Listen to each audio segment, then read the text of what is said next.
Hello, hello, everybody, and welcome back for another week of Tales from the Tavern.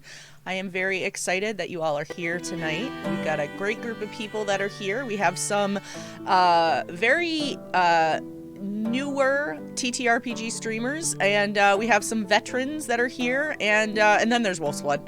Um,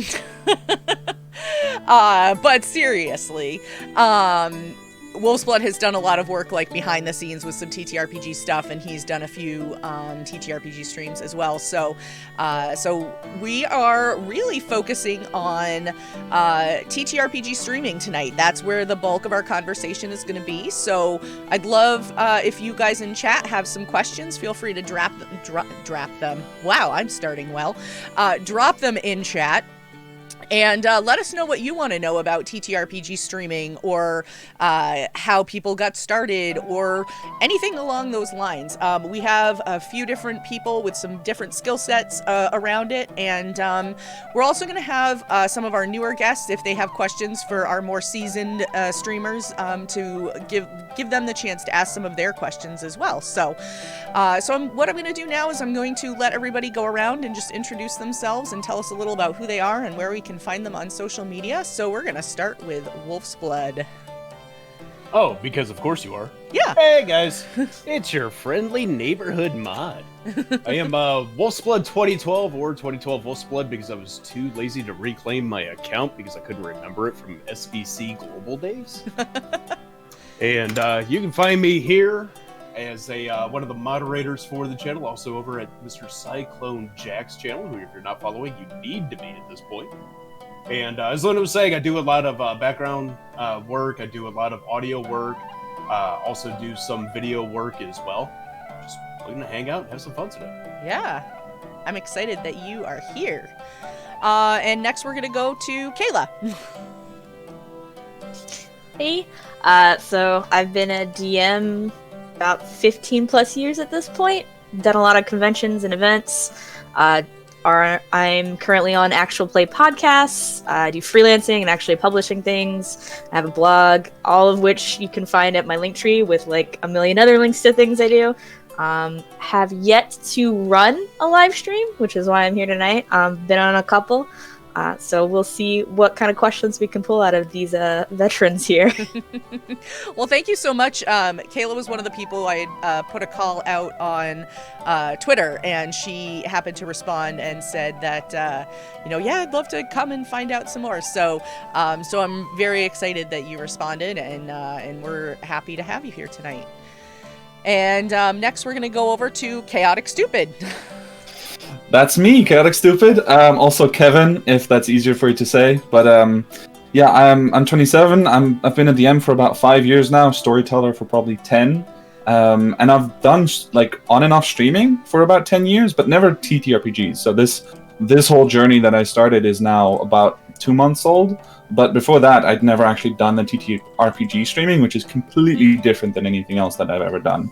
And I'm just completely in love. So I'm very excited to find out, more about how other people do it, and hopefully learn a little bit to still improve mine, because I think I've really realized that it's a constant improvement process, and you just want to do everything better and better and better and better. So that's why I'm here. You are Thanks for having me. Right. I am glad to have you here as well.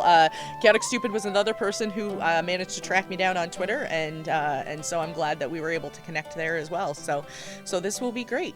The man, the myth, the legend, Ty Burris is here. If you have not seen him DM a game of or storytell, or what's the word that you use for Aether and Steamworks, then you are missing out. He also did all of the overlay art for this stream, which is fantastic. And Ty, I'm going to let you tell the rest. Hello, everybody. I am Loud Even Star Ty Burris. You can catch me on Twitter, DeviantArt, Twitch. It's under RF Chaos. Roll for Chaos, new channel that I'm going to be running some of my own side projects through, and my art that I do on occasions. I have been a GM for the better part of 30 years, and I'm a storyteller, a writer. I created my own TTRPG system, Aether and Steamworks, like she had said, and I actually do run live plays of that as the GM, which some people find interesting because, you have the creator like running with Gygax, right? Not to toot my own horn or anything. Of course, I am an artist, and I do production for TTRPG stuff. This is all my life here, and I hope to make it big in some way so that I can do this as a career, full time, all the time, instead of just as a hobby that sometimes makes me money. I think that's the dream for most of us, though, right? That's very true. David Tilstra says Gary Tygax. Gary Tygax. All right. Well, thanks, David. And a lot of people in chat already know him, but the man who basically needs no introduction, Sean. Hi, everybody. You might know me as the Dungeon Master over at Paradise RPG, which is my actual play TTRPG channel with some of my friends. We are currently kind of expanding out a little bit more, trying new things, inviting new people onto the channel, particularly for our one-shots in Paradise that we do once a month. I know that Luna's been on one before. But yeah, we do a lot of charity streaming. We do a lot of long-term campaign streaming. Like everyone here, I'm also looking to expand into this world a bit more every day. I haven't dabbled in design yet, but I'm getting there. I'm dipping my toes in the water when it comes to that. Excellent. Well, thank you so much for being here. And for those of you who don't know me, or for those of you who don't know me very well, I am GamerMomLuna. I host this stream, obviously, and I currently play on just one, which is a rapid decrease in the number of TTRPG streams that I'm in right now. But I play on a Wednesday night stream, also on this channel called 50 Shades of Crimson, which is a Pathfinder 1st edition game. And I've been doing TTRPG streaming, gosh, we've got to be getting close to 3 years? 2.5 years? We're getting there. I don't know. The pandemic screwed up all my whole time frame, but it's, yeah, slightly more than 1 and not quite 3. So I'm still personally, like, in the production piece, I'm very much new to it. I didn't start producing our own stuff until we started up this channel, but prior to that I did a lot of behind the scenes stuff on a different channel that has since they've since pulled all of their content off the internet.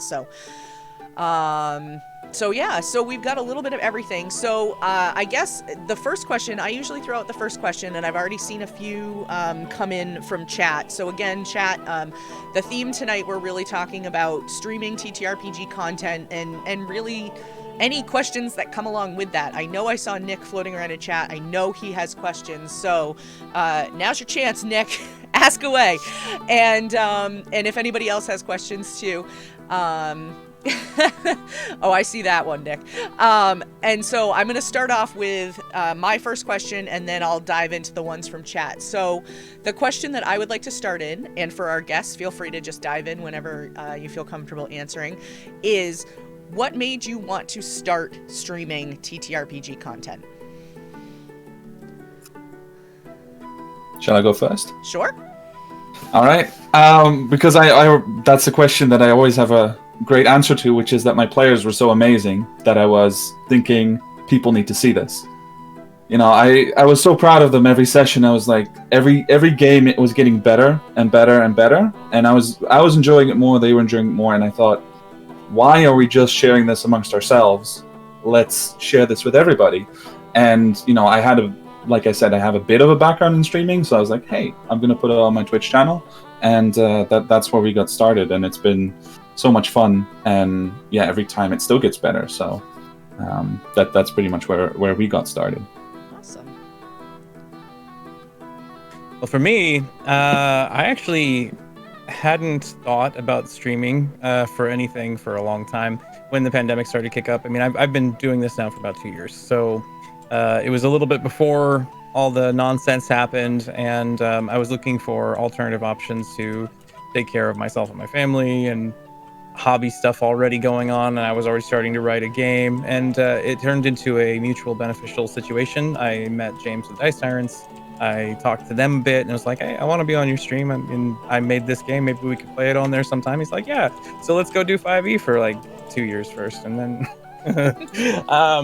Anyway, so I hopped on there. I got into a campaign with them and showed my GMing chops and started playing games in front of people and found that it was a lot of fun. There's something about it that makes you feel a little bit like you're doing something special, with everybody, that it's bigger than just sitting at the home table, which can still be very fulfilling, but at the same time, it's like you're part of something more when you're doing it in front of people. You're a TV star. You're on show. You've got people that come in the audience and become fans you don't even know, and then you get to meet them and you get to talk to them, and they're really awesome people as well. And then you see people in the community like these, and it became just from that one little footstep into the pool into a wow, this is really cool. I want to do this more often, and I'm going to start making this a bigger thing I do all the time.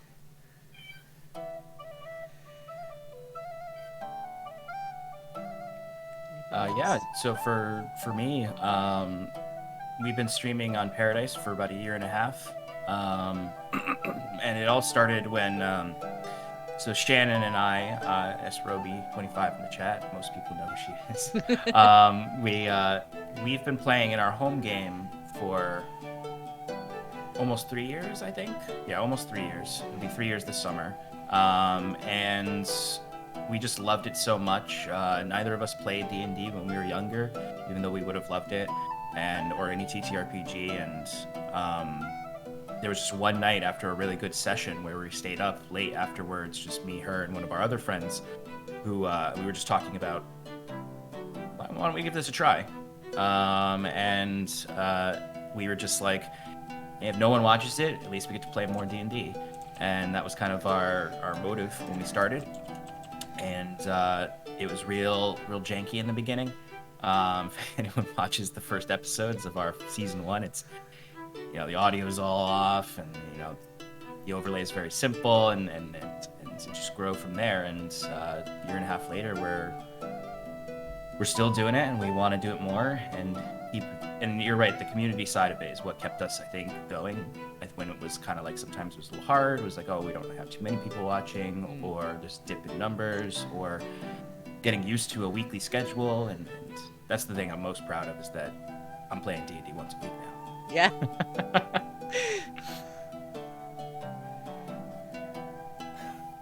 Yeah, I guess as the baby live streamer, for me it was just like a natural progression of things. Like I already do actual play podcasts, which is kind of that like interactive storytelling that you then put out for the community, and live streaming just seems like a way to be more interactive with the audience in that way, like have them affect the game in some way, get their real-time reactions, maybe incorporate their like conspiracies, just like you do with players when they start like chatting and you're like, I wasn't gonna make this a cult of doppelgangers, but now that you said something, I think I am.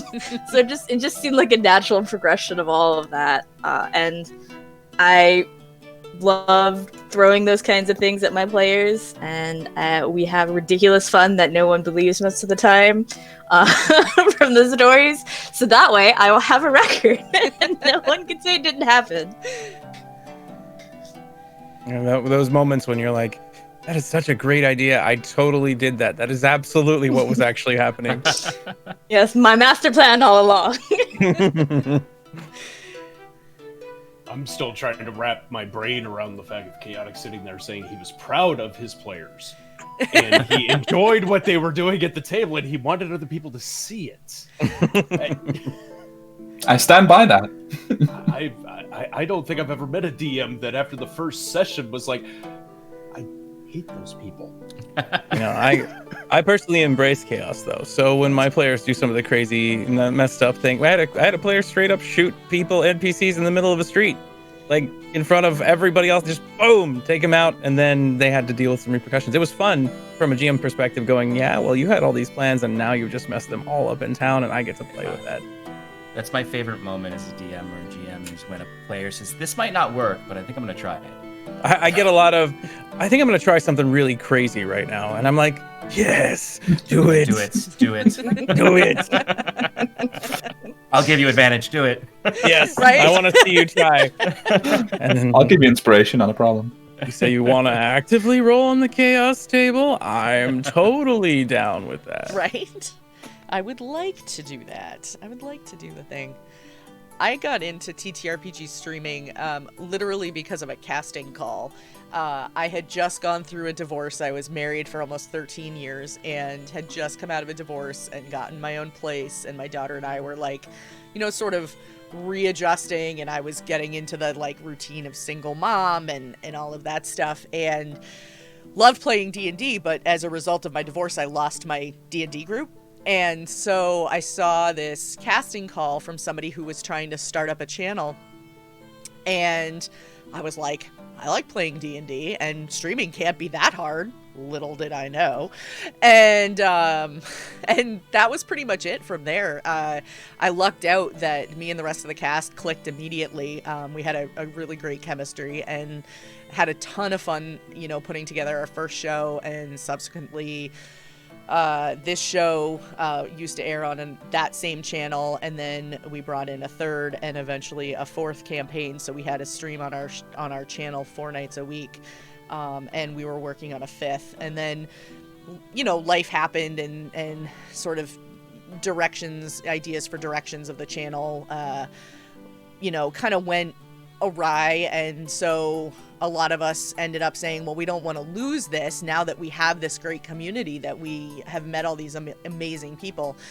So we ended up starting up a shared experience channel, and we took this stream and one of the other ones along with us. So that's actually how these two came. We were able to start with 2 shows right off the bat on our channel. But it really was, once I got into it and I was kind of like into the whole idea of streaming and playing in front of a camera, I don't even notice the camera half the time, but like somebody was just saying, a lot of times chat will say something and I'll be like, oh, that gives me an idea. And so on my next turn, I'm going to. And you don't get that when you play at a home table. So in that way, it can be a lot more fun, because just like a GM, when you're a player, it's like, I never would have thought of this otherwise. I never would have thought to use my character in that way. So I love that. Thing. When it comes to, I'm sorry, I'm obviously derailing slightly, but when it comes to people playing behind a camera, have you noticed that there's less like over talking the other players and things like? You're far more cognizant that it's somebody's turn or somebody's speaking. You're at a home table and things kind of devolve into chaos all the time when it comes to people talking over each other. The other piece of that too is you don't get off track as easily. Like, we have games that devolve into chaos, but it's usually very quick, and then we're right back on track because we know we have this set window of time and we want to get through X amount of the game in that time. So it makes it a lot more different than if we were just playing on some random Saturday afternoon when nobody has any, set time they have to leave or anything like that. And so you end up spending an hour beforehand just shooting the breeze, and then, oh my gosh, what your character just did reminds me of this time. Hey, remember when blah, blah, blah. And so I find that you actually are playing and get to play a lot more frequently, or a lot longer, something along those lines. All right. I'm going to start diving in with some of the questions that have come in from chat. So the first one that we got came from Zealzaddy, and he would like to know any new ideas on preventing people from shuffling when someone loses their connection. Oh God. The bane of all our existence. Exactly. So for my channel, I have presets in Streamlabs so that I can have 4 players, 3 players, 5 players, 6 players, however many you need to have. And if you're on a show, set those up in, as close to an advance as you can. If someone gets knocked out, you drop from 5 down to 4, you switch the camera setup, and then you just move a couple people, and you're good. You don't have that, I'm halfway inside the camera, or I'm way up here, or I've got 2 eyes that are coming out of 2 camera spots thing that happens. Yeah, it's really hard to predict, too, sometimes. But like for on Paradise, we know sometimes when someone's going to have a bad connection. So like one of our players sometimes has to, for work, go all over the place and stay in like motels or hotels. And we always know when that happens, it's almost guaranteed he's going to drop at least once in the call. So really, I think that's really the only solution I've ever seen is like having preset scenes ready for that. If you want to have preset scenes that help as well, if you're using Discord, it is from top left to bottom right in alphabetical order by name of the individual in Discord. Right. So if you set your cameras in like Streamlabs to camera 1, 2, 3, 4, 5, you can move those in advance as soon as your Discord call starts by alphabetical order. If someone drops, then you'll be in position. That's exactly what I do for this stream. Interesting. Yep. We use Zoom, which is a nightmare in and of itself. But what I've done, because it's usually just one player that drops. So what I'll do is I have Zoom on my phone. I'll join the call without being logged in. So there's an additional person in that just says this person's MIA. So it takes up the spot. And then when they rejoin, I leave. So I know that they'll replace that one. So then I don't have to reshuffle the setup again. But yeah, Zoom is not even predictable like Discord, so it's Discord. I don't recommend it. I found that Zoom is good when you have larger groups of individuals, but Discord happens to have, in general, better clarity and more order to it. Yeah. Has anyone checked out Zencaster and their new update that now includes cameras Really? for recording and streaming? Yeah. We do use Zencaster for we audio. use Zencaster for all of our actual play podcast sessions, and so they recently added being able to use cameras to their update. That's cool. Smart. It's interesting. Yeah, Very cool. I got a tip the other day. I haven't checked this out yet, so don't take my word for it. But apparently, Skype in a new update is supposed to offer you the ability to load in each camera individually as a source. Like you can lock onto it, so it doesn't change when somebody leaves. I don't know if that's true, but I still need to check it out because that would be the ideal solution for me. That is the ultimate One- solution. Yeah. One issue I had with Skype before was that it didn't seem to have a push-to-talk option rather than personally muting over and over again. For me, I have children and they run and scream in the house I'm in all the time. It's like, I can't just leave my channel open. I'm sorry. You'll hear things that make you think maybe people are dying. And suddenly I feel like I'm a bad father because they're dying in the background and I'm staying right here. So, Yeah, I get that. but they're not dying. Just to clarify, they're two little bugs. They're just I'm glad we cleared that up.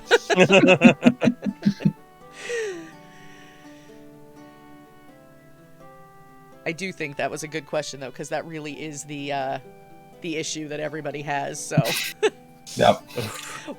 what I've ended up doing on this stream is if we lose somebody and it seems like it's going to be a permanent issue, I have an image that's just I don't want to say it's random because it's not. It was done specifically for our intro video. And so I leave it so you can't see it if all the cameras are being used, but if one of the cameras drops, I can quickly bring it back up and move it into that camera slot. So, and then just readjust everybody's cameras. It's not a perfect solution. Yeah, kind of like that. I've got that same thing. And yeah, so it's basically that same idea of almost having everything locked into position, but at least I have a quick fix. Yeah.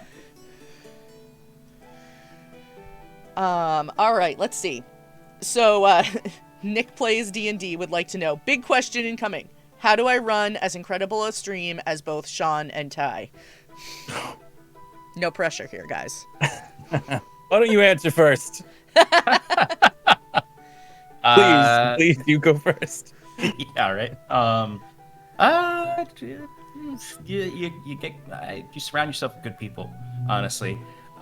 People who will carry their weight a little bit, will pick up the slack if something has to be done, or if you can't do something, they can do something. Like we have a tremendous producer in Alex who does a lot of our overlay work. He does a lot of our intermission work. He produces the stream. I produce the one-shots, but Alex produces all of our Monday night streams. And he puts a lot of work into that. And he just gets really excited about it. So having people who are excited about not just the game, but the stream and the production side is really important. My background is in video production. So I was excited about it from the get-go. I was like, all right, how do we have the best possible video, best possible sound? How do we incorporate what I have? Because I have equipment and whatnot, and just knowing that the other people are excited about improving the stream.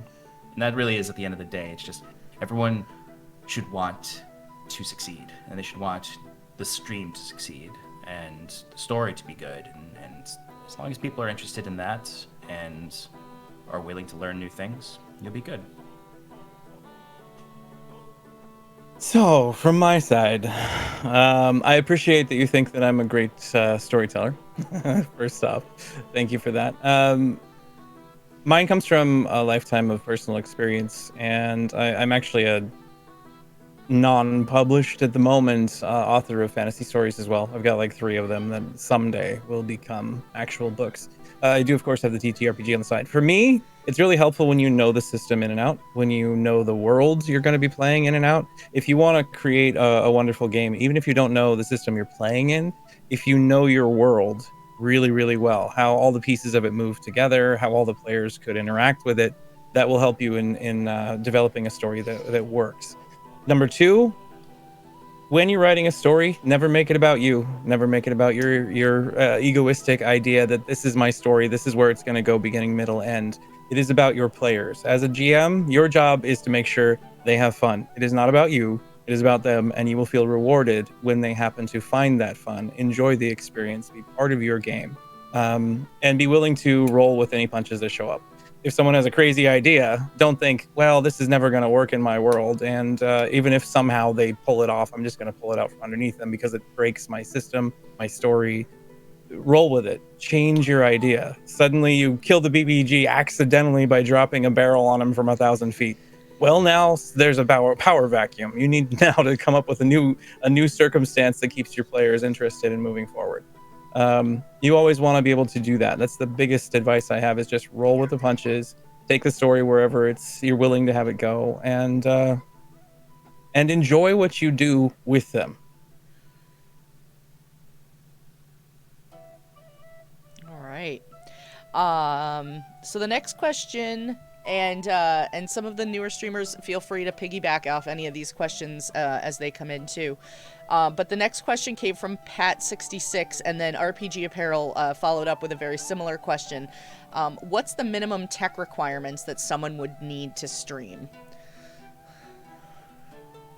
Minimum tech requirements to stream. I don't know system specifications in general, but you're going to want a computer that won't crash on you when you're running multiple things at once, because you have to run not only your streaming equipment and send that out, but you also need to have your whatever, if you're using certain types of virtual tabletops, or if you're using Discord or Zoom or whatever, it needs to be able to open all of those without stuttering all the time. And then having an audio clarity that's okay, that people can hear you, is more important than visual when you're starting. Yeah. Making sure you have a decent internet connection too, as well, for whoever's going to be hosting the stream itself. A stable, decent internet connection.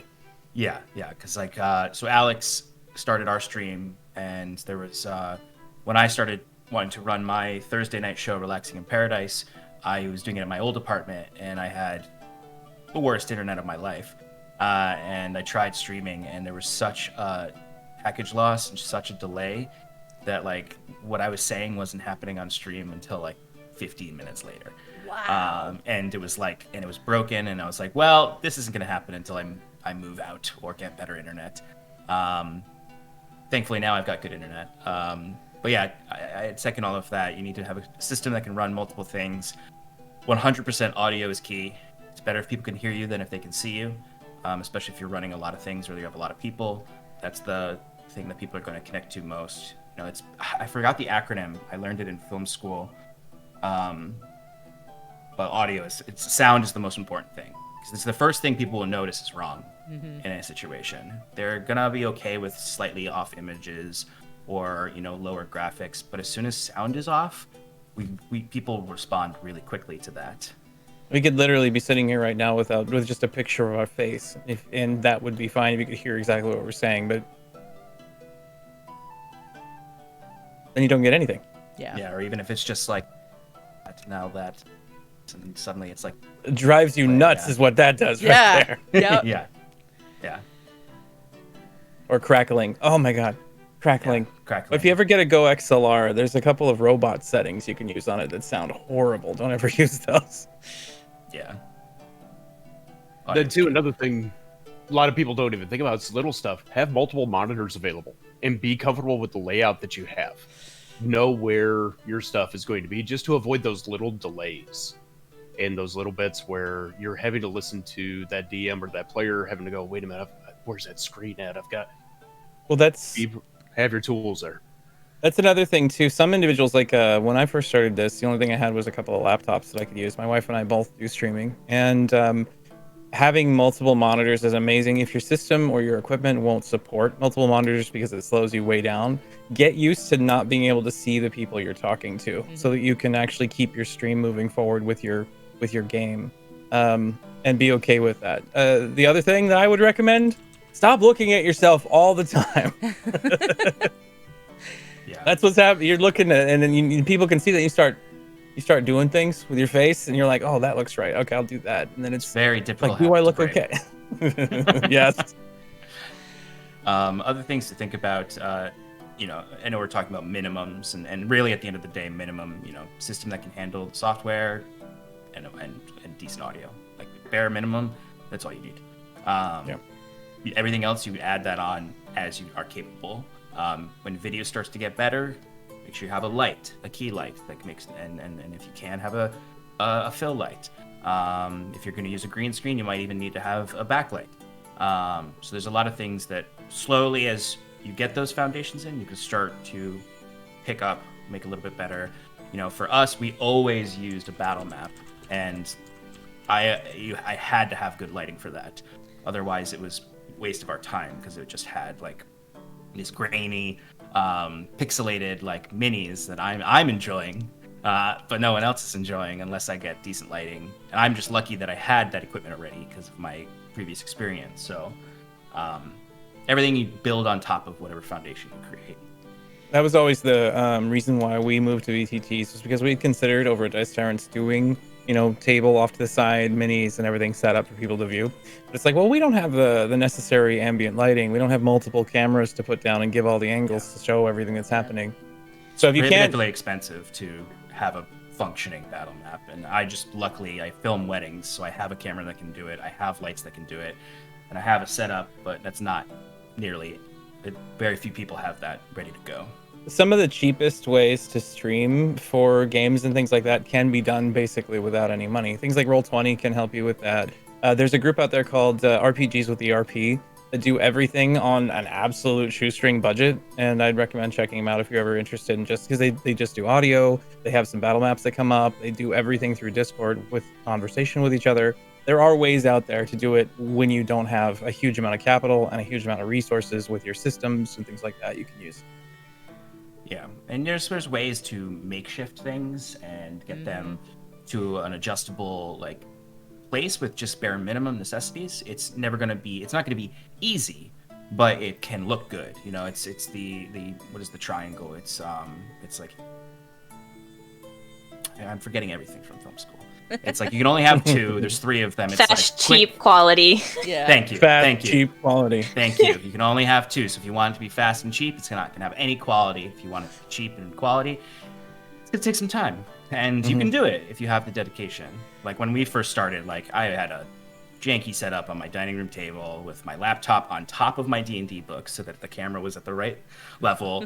Second camera off to another, a second laptop somewhere, and it was a bit messy. But you'll get somewhere where you're feeling comfortable and confident. Absolutely.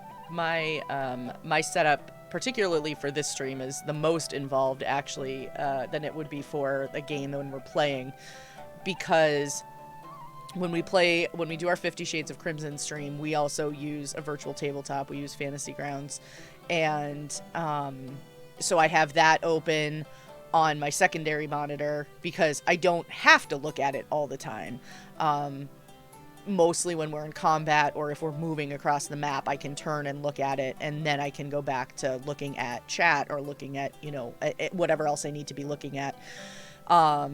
But for this stream, I was explaining, and I explained this to everybody before we start, I have Discord open on my secondary monitor on my left-hand side, and then on my primary monitor directly in front of me, I have the stream and I have OBS open. And then because I need to keep Discord full screened so that everybody's cameras look right, I actually have my tablet in front of me so that I can have Discord open on that for chat's questions to get fed to me. And that works great. That's all I need. You know, it's a system that works for me. I know where all my stuff is and I can find it. And I don't use my tablet for when we're doing the campaign because I don't need it. I don't need to have Discord blown up full screen on my monitors. And my rig is not new by any stretch of the imagination. I'm in the process of looking at upgrading it right now, but there are components in my computer that are 10 years old. And desperately need an upgrade, but here we are, so you don't need to have top of the line anything. And my lighting, my lighting is $6 clip LED lights from Target and some Christmas lights, and that's it. It is not fancy. I think probably the most expensive technical equipment I own is probably outside of my computer itself is my microphone and my green screen. And my camera, I use a Logitech C920, which is a pretty common one. So, yeah, lighting is something that's pretty easy to just makeshift really easily out of what you already have. Yeah. Or something like a cheap clip-on light. The biggest thing with lighting is just making sure that it's diffused. Yeah. So you have a nice even lighting over your face, so that you don't have really harsh shadows. Folded up pieces of parchment paper, baby. Parchment paper is exactly what I was going to say, yeah. As soon as it's not diffused, if it's all direct, you get weird camera effects that occur. People, I know of individuals who use those ring lights right around their camera. Yeah. But they may mess up so fast where suddenly you're oversaturated or you're under, or, you got to have that ambient light. Mm-hmm. Yeah. So It's before the first thing that's going to increase your cheap webcam quality is to have decent lighting. Yeah. 'Cause it's going to be compensating hard and lowering the quality to get your lighting to a place that they can actually even see you if you don't have something hitting you. So before I move on to the next question from chat, I would like to pause for a minute and see if Kayla or Chaotic Stupid have any questions, either out of anything that's come up so far or anything that they want to ask of some of our more veteran people. I'm good so far. Interesting stuff, but no, I'm pretty much all my questions so far have been answered. So thank you guys so much. You will find I always have questions. That's just how Fire I work. away, then. So I know 2 of you use virtual tabletops and 1 of you does the actual battle map. Mm-hmm. When you were first figuring out which one you wanted to do, what made you choose the one you went with for your stream? Well, I can answer that for us. So currently, with the one show that we have, we're using Fantasy Grounds because that's what the DM already owned all of the material in. So that was sort of a no-brainer, rather than having to go out and buy it all again for another virtual tabletop system, because unfortunately they are not transferable. So because we were carrying that particular game over from one streaming channel to another, we just figured we'll just keep all of that information there. Wolves, I believe you're using a different system for the Star Wars game? Star Wars is going to be hosted with the Roll20 system, and we're going to be using their maps for our Tuesday show, which is starting in 9 days. Shameless plug. Right. So that's a whole new game with a different DM than we have on Wednesday nights, and so that one, we're able to have some flexibility and sort of try out what works, what the DMs are more comfortable with. We're not hard and fast, it has to be this one for every stream.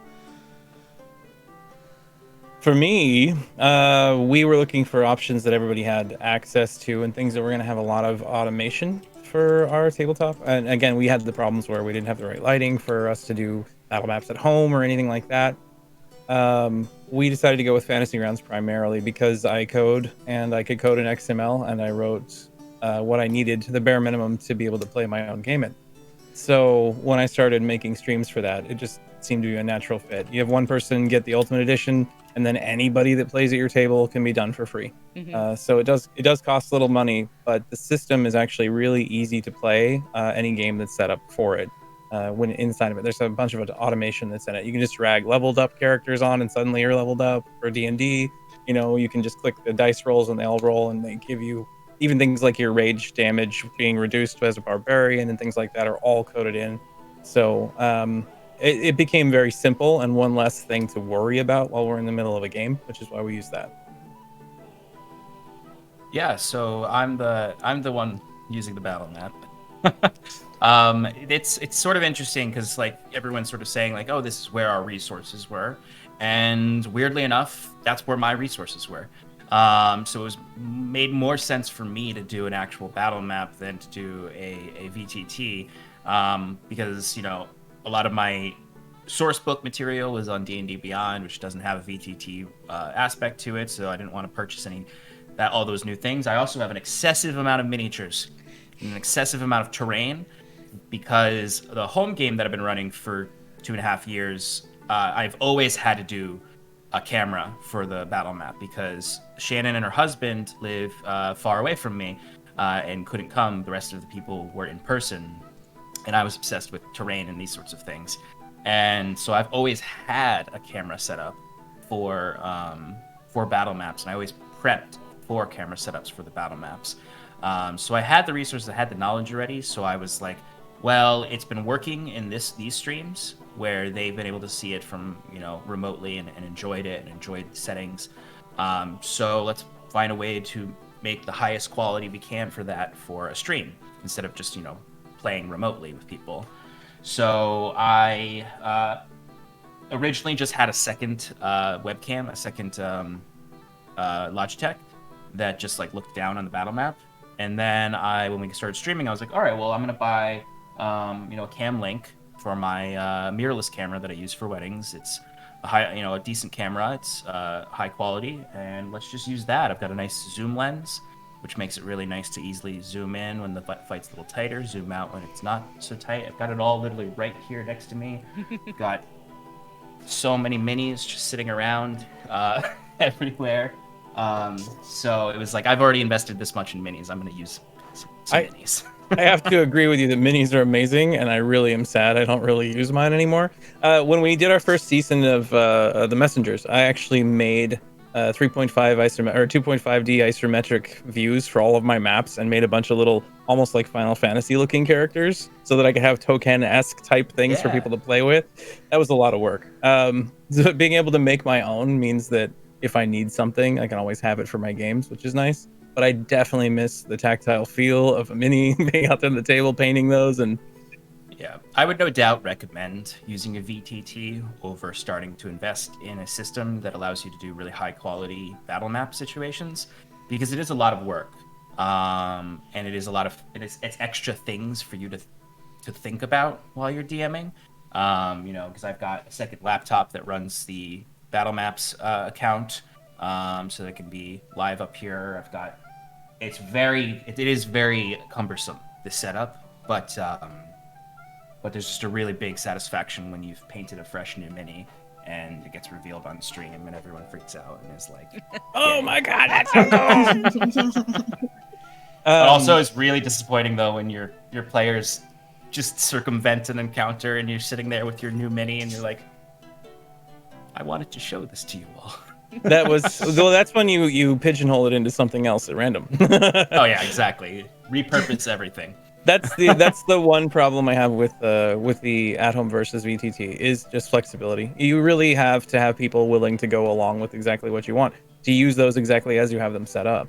VTT does have that bonus in that there are groups out there that have released like map packs of 900 maps you can just get for free, and then you can just plop them in anytime you need them at random. And to do that with a battle map is really expensive. Like I have a lot of Dwarven Forge, so I can do that. I can set up like 3 battle maps for 3 potential encounters and have them laying around, and easily just sort of pick one up and put it on the table and take the other one off the table.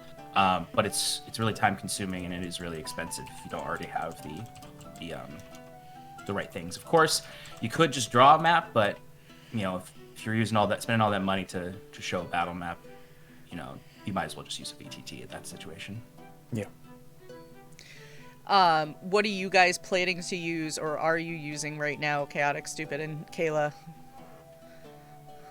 So we're using Roll20. We've always used Roll20 because in the place where I live in the Netherlands, there's no nerd culture. Like, it doesn't exist. Mm-hmm. So I've never had the chance to play in person anyway. So all of my experience has been online. I've been using Roll20 for 4.5 years nonstop. And it's where all my stuff is, honestly, because at the time, I didn't know about Fantasy Grounds, and I already started investing in Roll20, and at this point it's kind of a, you know, sunk cost. I'm in there. So that's what we use, and also I don't necessarily need a lot of unique features for my tabletop, because our whole setup is more based on like storytelling and role playing and stuff like that. Sometimes for a whole stream you don't see a battle map with us, and so it's really just there so that the players and the viewers can see, okay, this is where the characters are actually positioned in relation to the others. And so for a minimal setup, Roll20 is great because it's super simple to use. So that's what we use. Nice. For me, probably also Roll20, just because I've used it since it was created. I have tried things like Astral and Fantasy Grounds and Shard, which is a new one that's out. Which really excited about Shard, but I don't know that I could use it for live stream because I'm not versed in it at the moment. And with things like Beyond 20, which is a plugin for your Chrome, I can just use everything that I have in D&D Beyond with all the custom homebrew stuff, because I only ever do custom homebrew stuff, because why make it easy on myself? And just roll it and drop it into the chat for the group, including all of the like loot and stuff they find. All of their characters normally sit in D&D Beyond anyways, because it's just so easy to make them in there. So probably Roll20, just because it connects so well with D&D and Beyond, and I have so many maps and tokens and things in there at this point. Yeah, I mean, go with what works, right? Exactly, and I think that's what it boils down to at the end of the day, is what works for your table. Yeah. And what is best for your group. You know, I know for me, I avoid Theater of the Mind, not just because I like Theater of the Mind personally, but I know some of my players really need and benefit from a battle map of some kind. So I've played some games with just Theater of the Mind, and they usually go pretty well. But at this point, I'm so used to battle maps that I do have some trouble actually with Theater of the Mind a little bit as a DM. At least managing it.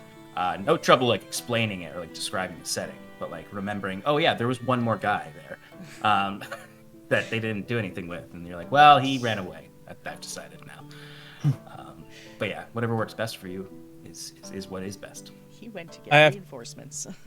I have to say too, Theater of the Mind for me is something that I don't necessarily like. I have family members who have ADHD, and when you try to play Theater of the Mind with them, immediately they forget everything that was around them, because that's just something they have to deal with. And I know some other individuals really need that solidity to figure it out. Also, remembering that there's a box that's 5 feet tall by 5 feet, like 3 feet from your character in front, that maybe somebody's going to use to vault over and attack XYZ enemy is easier when you can actually see it. For me, I'm a strong proponent of battle maps that people can see and can interact with, and that our audience can do too in the streaming community, because that gives you just a little edge, a little more visuals, a little more, oh, this is an interesting thing to look at than just listening, you know. I think that's a strong thing. What do you all think about the idea as streamers of the artwork that you use for people, of entertaining through that rather than just voice? As a podcaster, people are already coming into it expecting to listen and to understand and to be told this story they can watch at any time. But when you come from a streaming position, you're more of an entertainer as well as just someone who's playing games and having people enjoy those experiences and those stories. So what are your thoughts on the art, on the battle maps, on keeping things visually stimulating for people in streaming?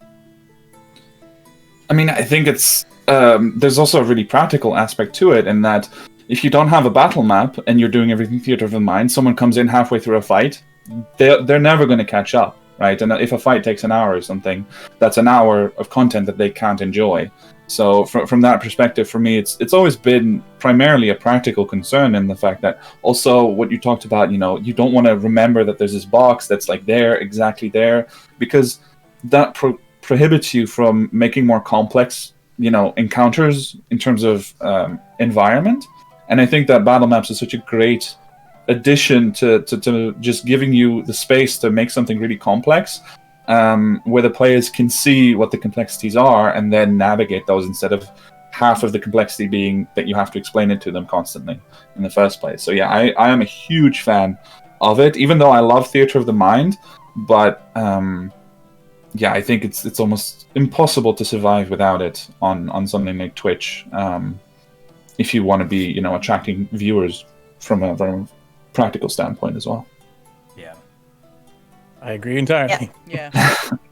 I would even like take it a step further than just battle maps, right? Like, the visual aspect of Twitch is like, and live streams is the reason that, you know, maybe the audience for podcasts and live streams overlap, but the visual is why they come. So like, not just showing a battle map when it is a big fight or a big encounter, but maybe like adding a visual element to that part that you're bringing the players into. Like, oh, you see smoke in the horizon, and as you get closer to the clearing, the outpost you were sent to protect is on fire, and like showing that and describing that, and giving, you know, both the audience and the players a chance to react to that.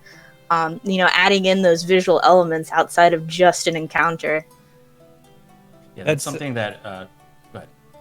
I was gonna say that's a very exciting aspect of some of the VTTs out there too that can do more than like a battle map could do at home. Is that there are more and more of them coming out there now that have visual elements to them that are active, interactive.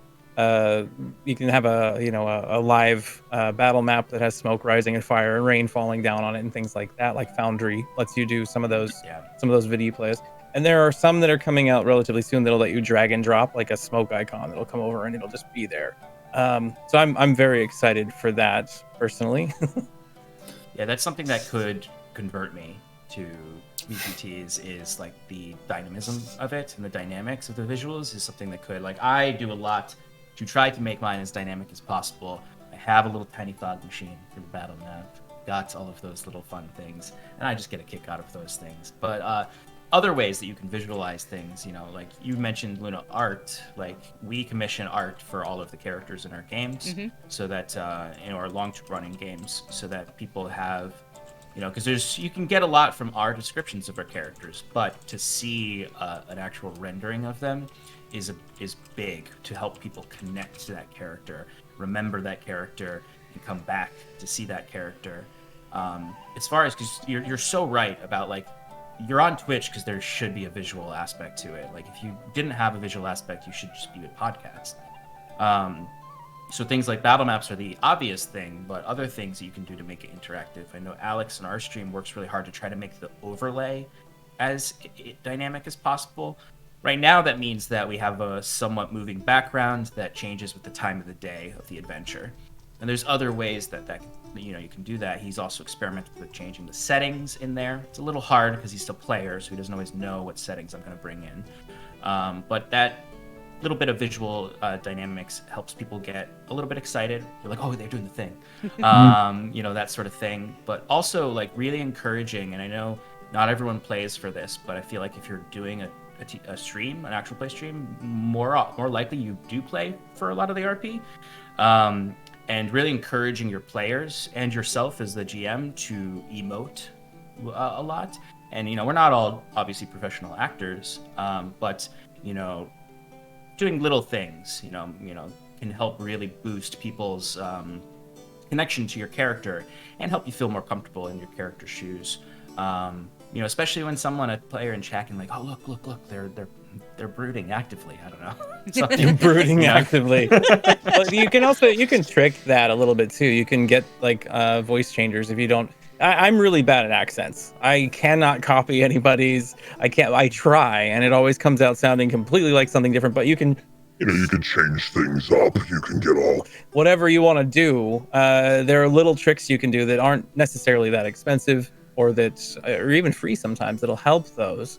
But the more dynamic you want to make it for your show, it's either going to cost you money or time, one or the other. Exactly.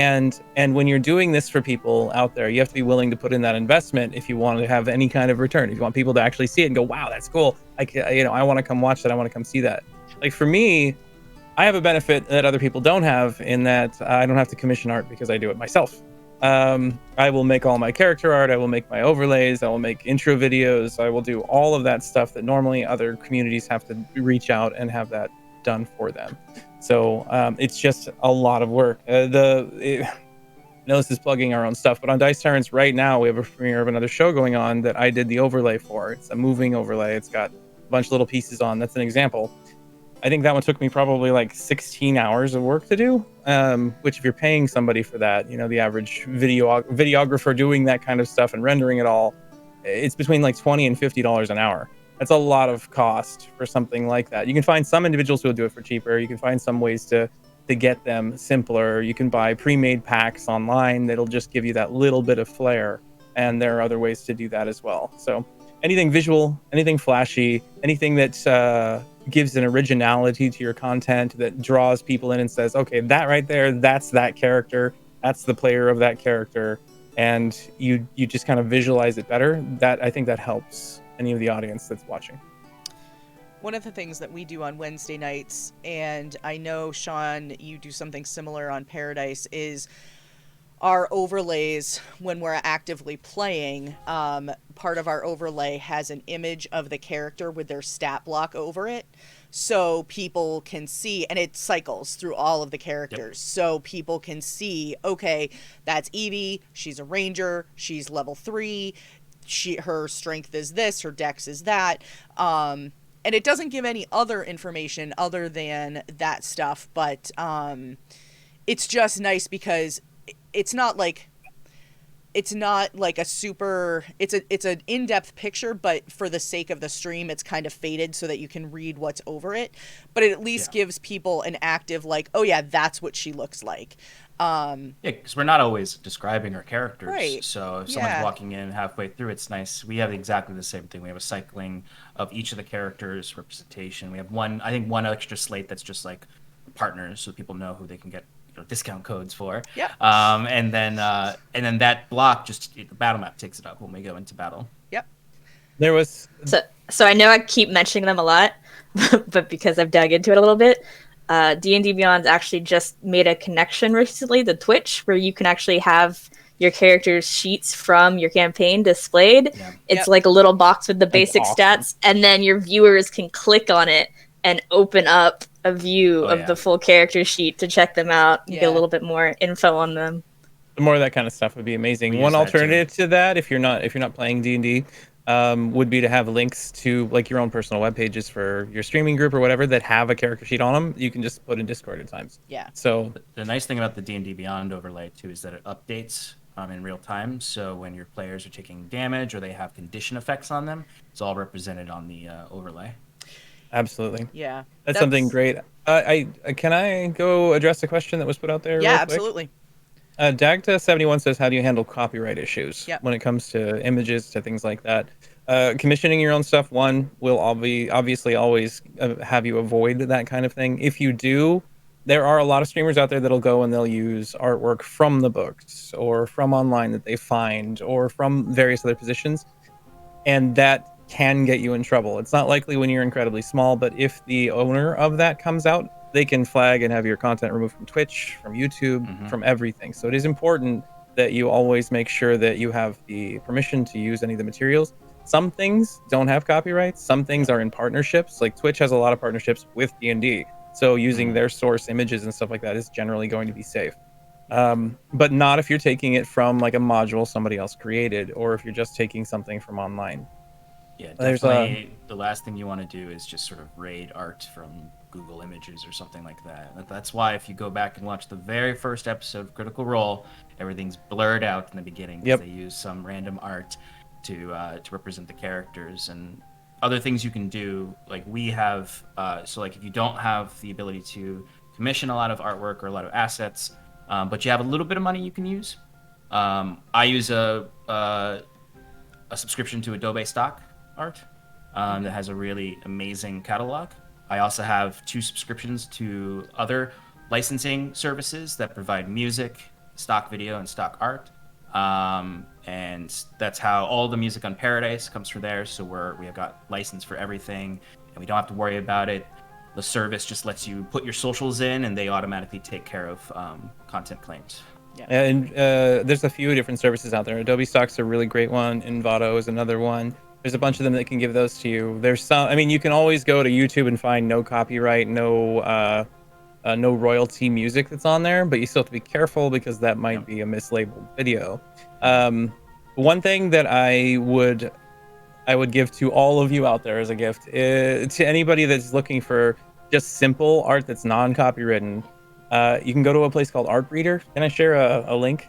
If you want to drop it in the group chat, we'll make sure, because only the mods are able to post links in chat. In the group chat. Yes. I will do that. Thanks. Art Breeder is an AI that finishes pictures for people. And you can use things that are very close to like art style, like drawn. Some of them are close to actual faces. But all of those things really will just create an image for you. And you can use those in stuff. In our Vampire the Masquerade campaign, our GM Sanan used that for like a year and a half. And you can just make people change in that. Images change. Just adding what they call genes. Like you want to have a little longer hair, you want to have it be black, you want to wear glasses, you want makeup. You just use these sliders and it creates these images for you. Nice. Other than that, maps, for battle maps, there's a lot of programs out there that you can use that have no content or no content locks on anything you make in them. Like Incarnate is great. For world maps and things like that, they're getting better at battle maps. They don't have my one big gripe is they don't have a click to map or click to grid, so you can't just like put down a wall in a block. But there's a lot of them out there that are. Dungeon Draft is one that's amazing. Dungeon Draft, yeah. That's And really you cool can one, make a map in that in like half an hour, and then you have it to use for anything you want. Yeah, over at Paradise we use. I will say. Go ahead. I will say for like images that are specific to systems like 5e or Pathfinder or anything like that, become very familiar with if they have an OGL, which is an open gaming license, and what falls under that, because anything that falls under that, you, even if you're not on Twitch, if it's YouTube, you can feel more comfortable in using without getting dinged. Just pay attention to if those exist and what those cover. And if you go outside of that, be prepared if you get hit with it, because it might not happen right away, like was mentioned when you're small, but if it happens when you're bigger, they will go through every single thing you've ever done. Yep, absolutely. For music, I would recommend, we use musicbed.com right now for all our music on Paradise. We used to use Soundstripe, which we don't use as much. I have Soundstripe personally for wedding videography, but MusicBed is a little bit more affordable than Soundstripe, and is a really great service. There's a lot of services out there, though, that you can use for music. And the good thing about using a subscription service is you don't have to pay per song like a lot of places do, so you can have like a huge playlist library that you just use, and you make sure you read the actual contract, though, for them, so you know exactly where you can use it and when you can use it. But MusicBed, the personal account is it covers YouTube and Twitch for as long as you're under a certain number of followers, which is pretty high, I found. So most services can use it pretty effectively. All right, I'm going to jump in here before we get going again, because we need to take a quick break. It's already been our first hour, so we can definitely come back and keep talking about this. This topic is huge, copyright stuff. So I do want to make sure that we can come back to that, and we still have other questions too from chat that we can jump into as well. So I'm going to put up a quick poll in chat, and we're going to take a quick break for 5-ish minutes, let our guests refill their drinks and all of that good stuff, and we will be back in just a few minutes.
All right, we are back.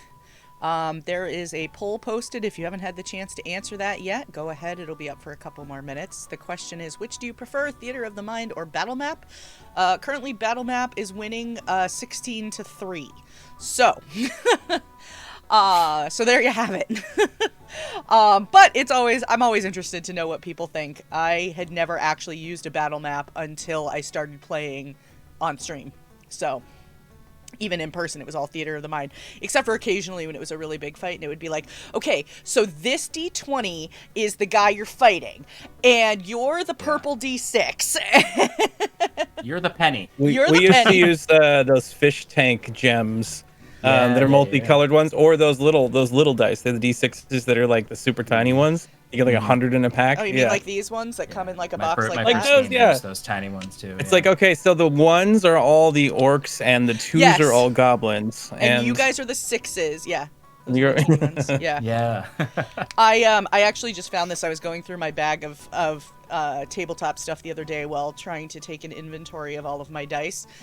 And we used to use that for mimics. It came out of a Red Rose tea bag, a tea box. We got the same one. Yeah.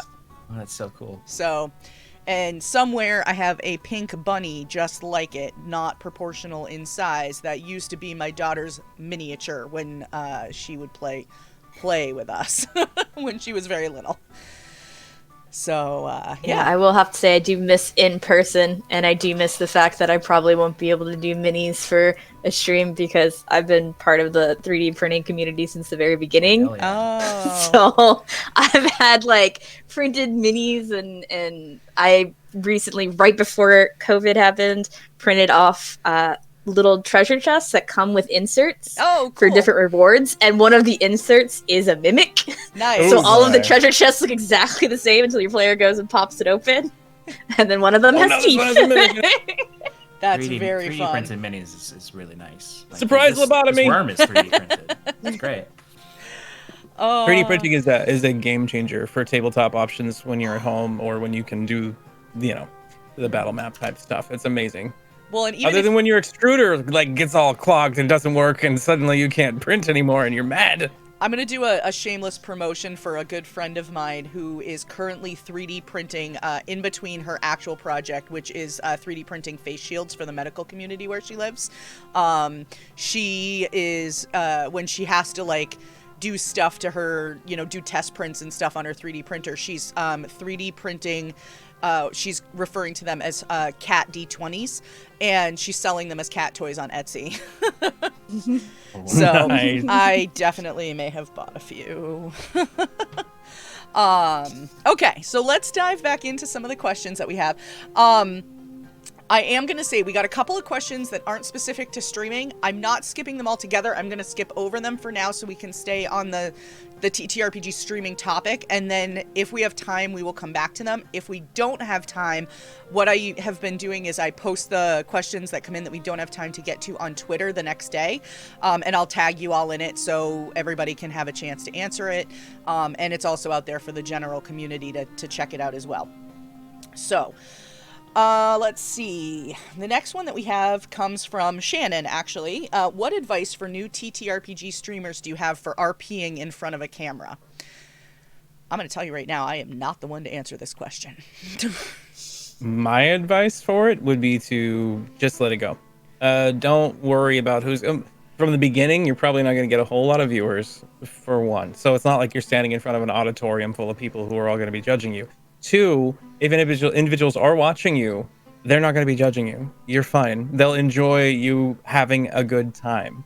So if you're doing that and you're giving a voice and you're being goofy and you're being fun and it makes people at the table laugh, and it doesn't matter what it sounds like, what you're doing, and you could find out that you're actually really good at it or that you enjoy it, and it will actually add to the experience you're having just by doing more of the RP with it. And I feel like from a streaming perspective, you'll also find that it's easier to do than when you're at home because you're doing it for an audience rather than just for your friends.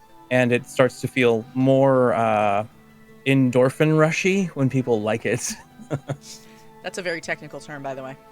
Very technical. I looked it up. It's in the dictionary and everything. I'm sorry, go ahead.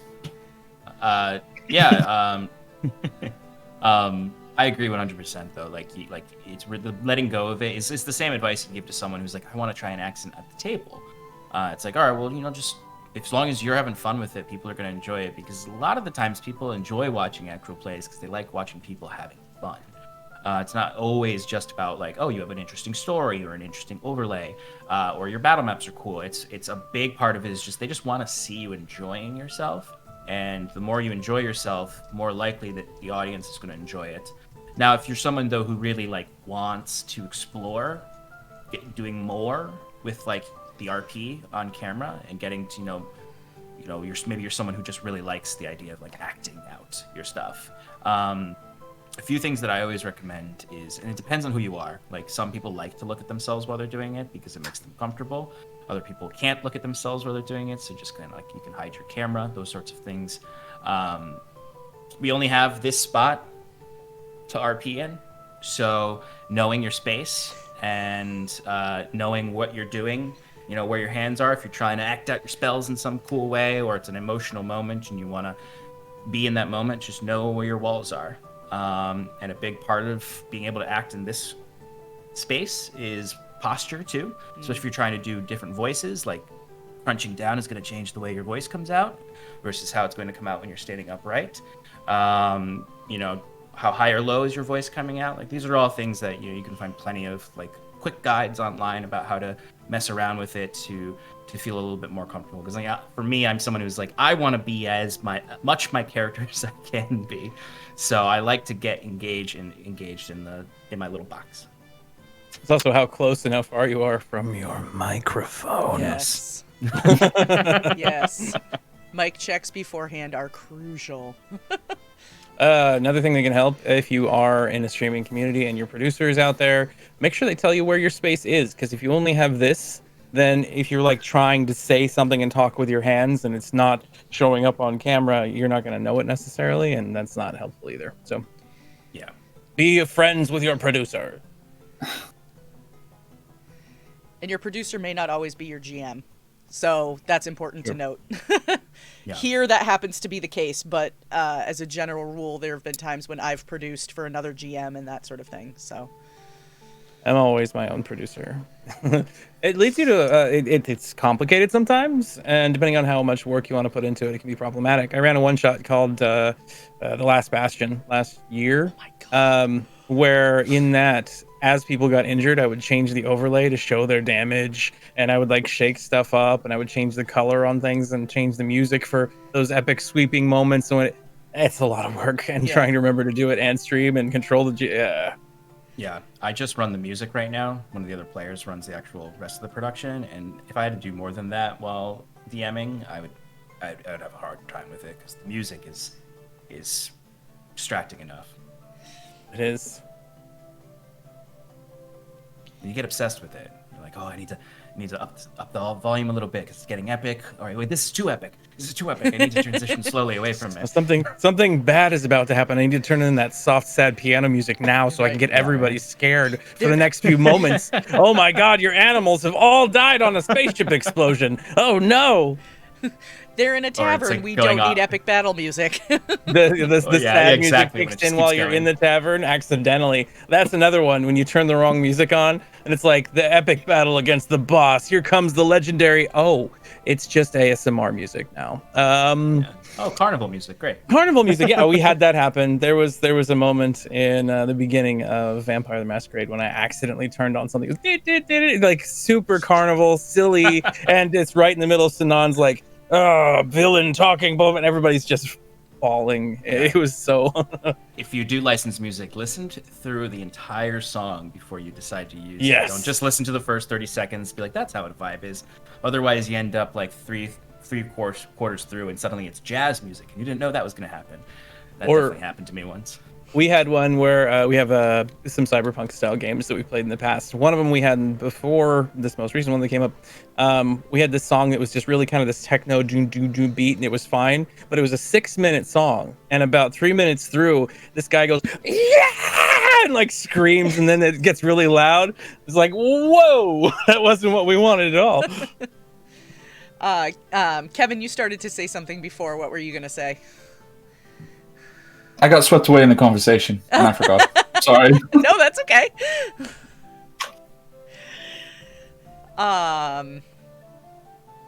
Yeah, we trying to think. Sorry, totally got sidetracked.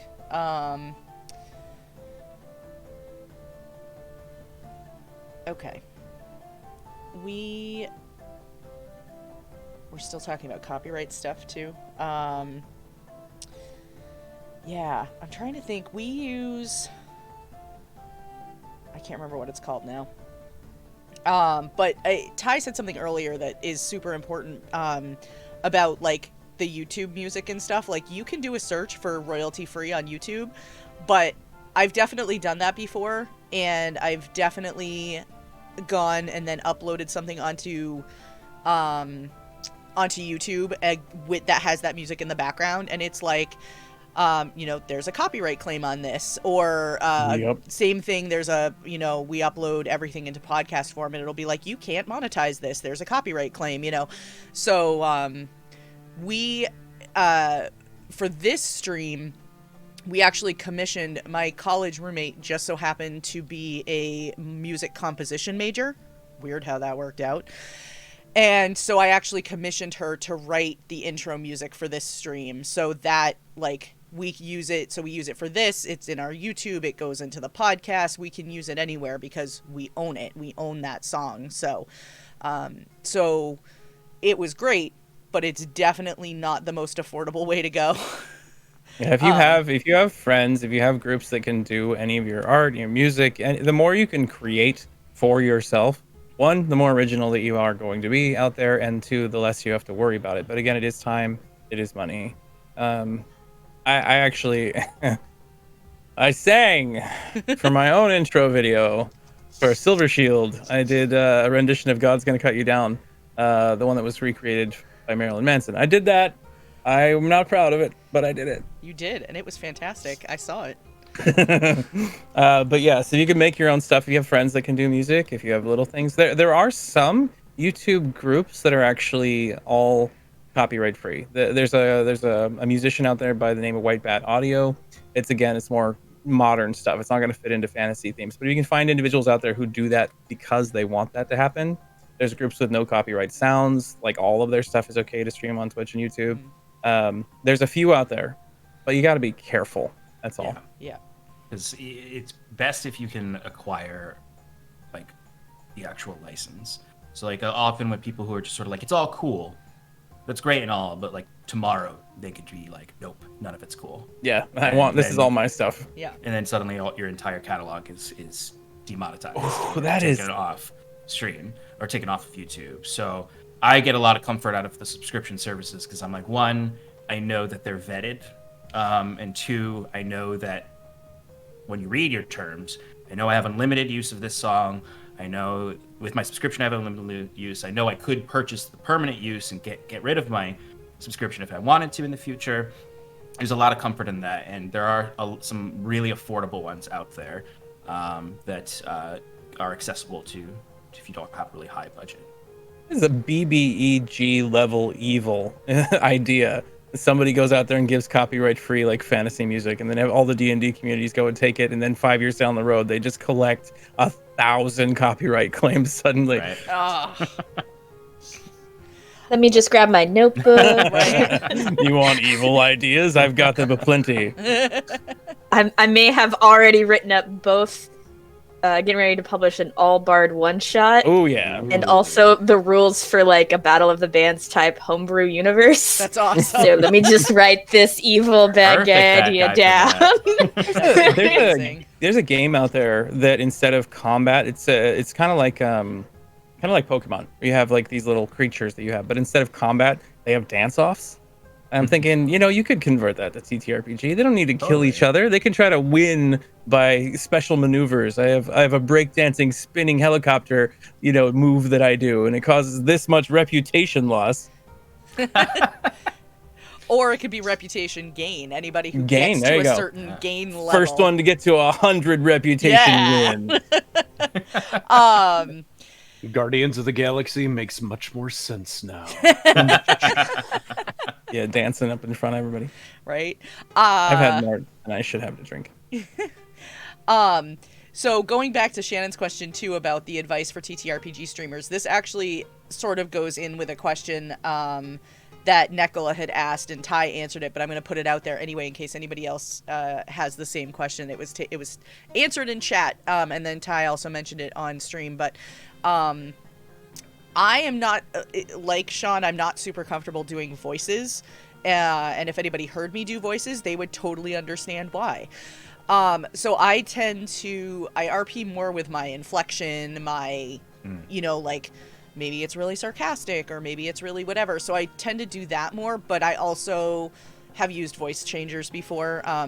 I did a one-shot, actually with Ty's wife, who was DMing it, where I played a mouse folk. And so I was like, I'm not going to talk like this for the next 4 hours because I'm going to have a really sore throat tomorrow. So I used Squeak speak. Yes, it was squeak speak. And so I used a voice mod to like raise the pitch of my voice by about 1 million, so that it was just so much easier for me, because then I could talk normal, but it came through as the high pitched, you know, like mouse voice. So and I use I can't remember what you said you used, Ty. I have a voice mod installed on my computer. Yeah, I use also.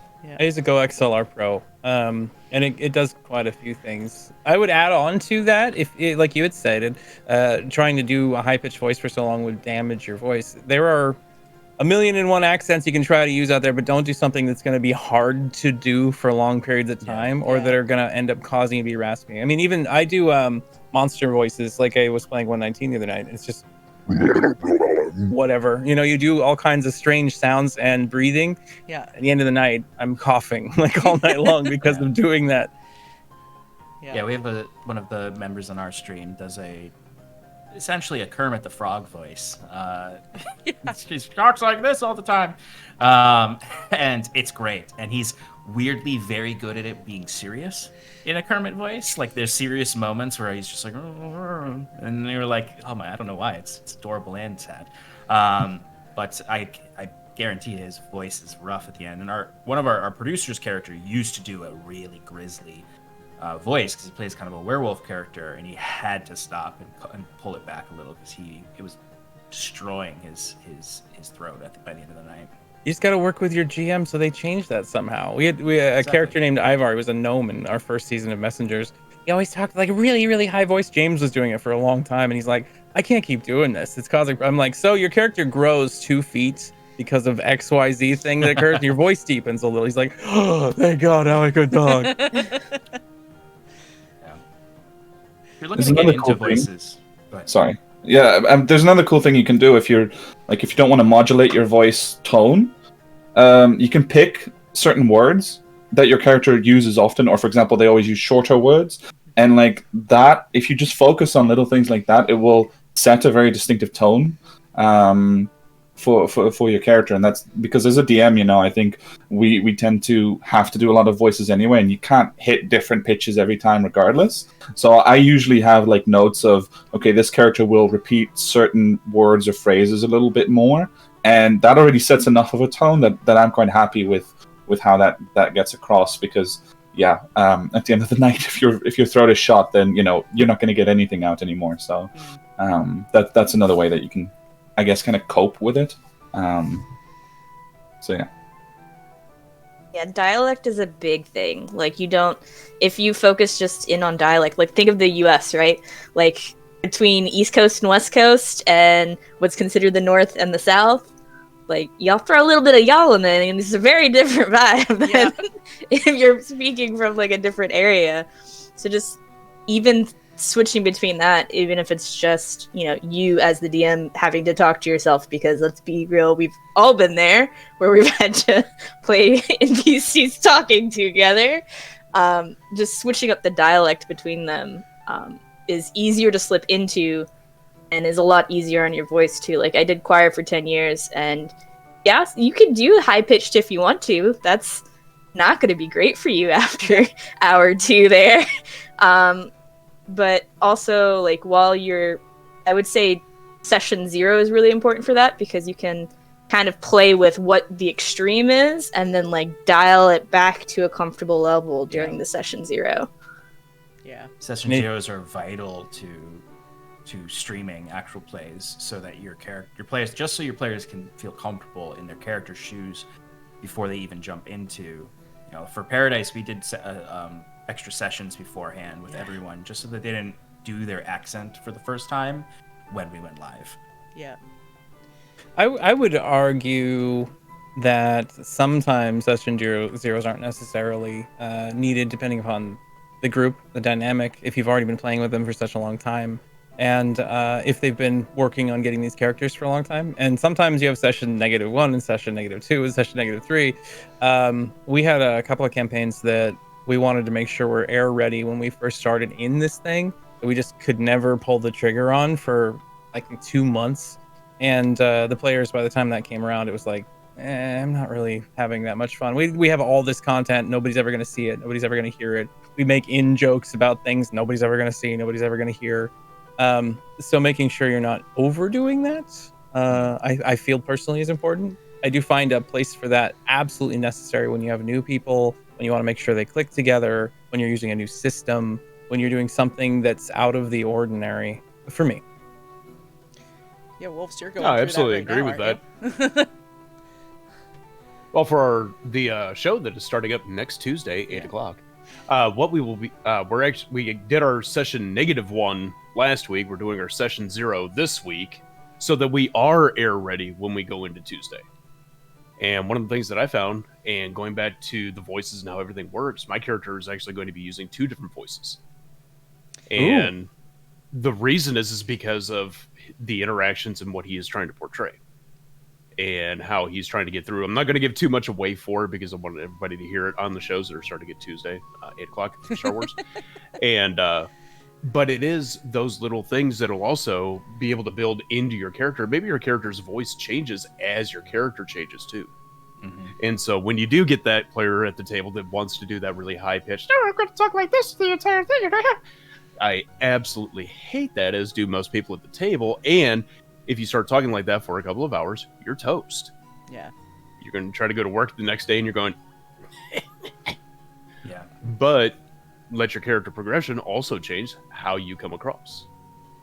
And maybe even your rate of speech, the type of words that you use, all of that changes with the character. Read the table too and see what works with everybody else.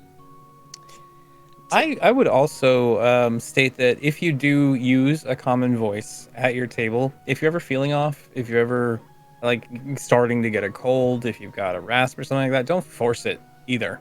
And people will understand and you won't hurt yourself. I tried doing a lot of Western style gravelly voices in our session 1 of Silver Shield, and I had like strep throat at the time. By the time the end of the night was, I was like, okay, so you go and do this, give me this role, please. By the time, it's just no good. People will understand. The other thing too, along with kind of what both of you were saying, is you have to think about the fact that you're streaming it. So is this a voice that people are going to be willing to listen to for that period of time? 2, how does it come across when you're streaming it? Because the way that you hear it and the way that your team may hear it, like in your call, might be one way, but the way that it comes through on Twitch and to your viewers, it might be muddled or muted or something like that. So sometimes not overdoing it is best in that regard as well. On top of not hurting yourself, you also want to make sure that people can understand what you're saying and be able to listen to you. Especially when using voice changers as well. There are a lot of them out there that if you try to do it, you might be able to understand it in Discord with other people when the voice clarity is at its peak.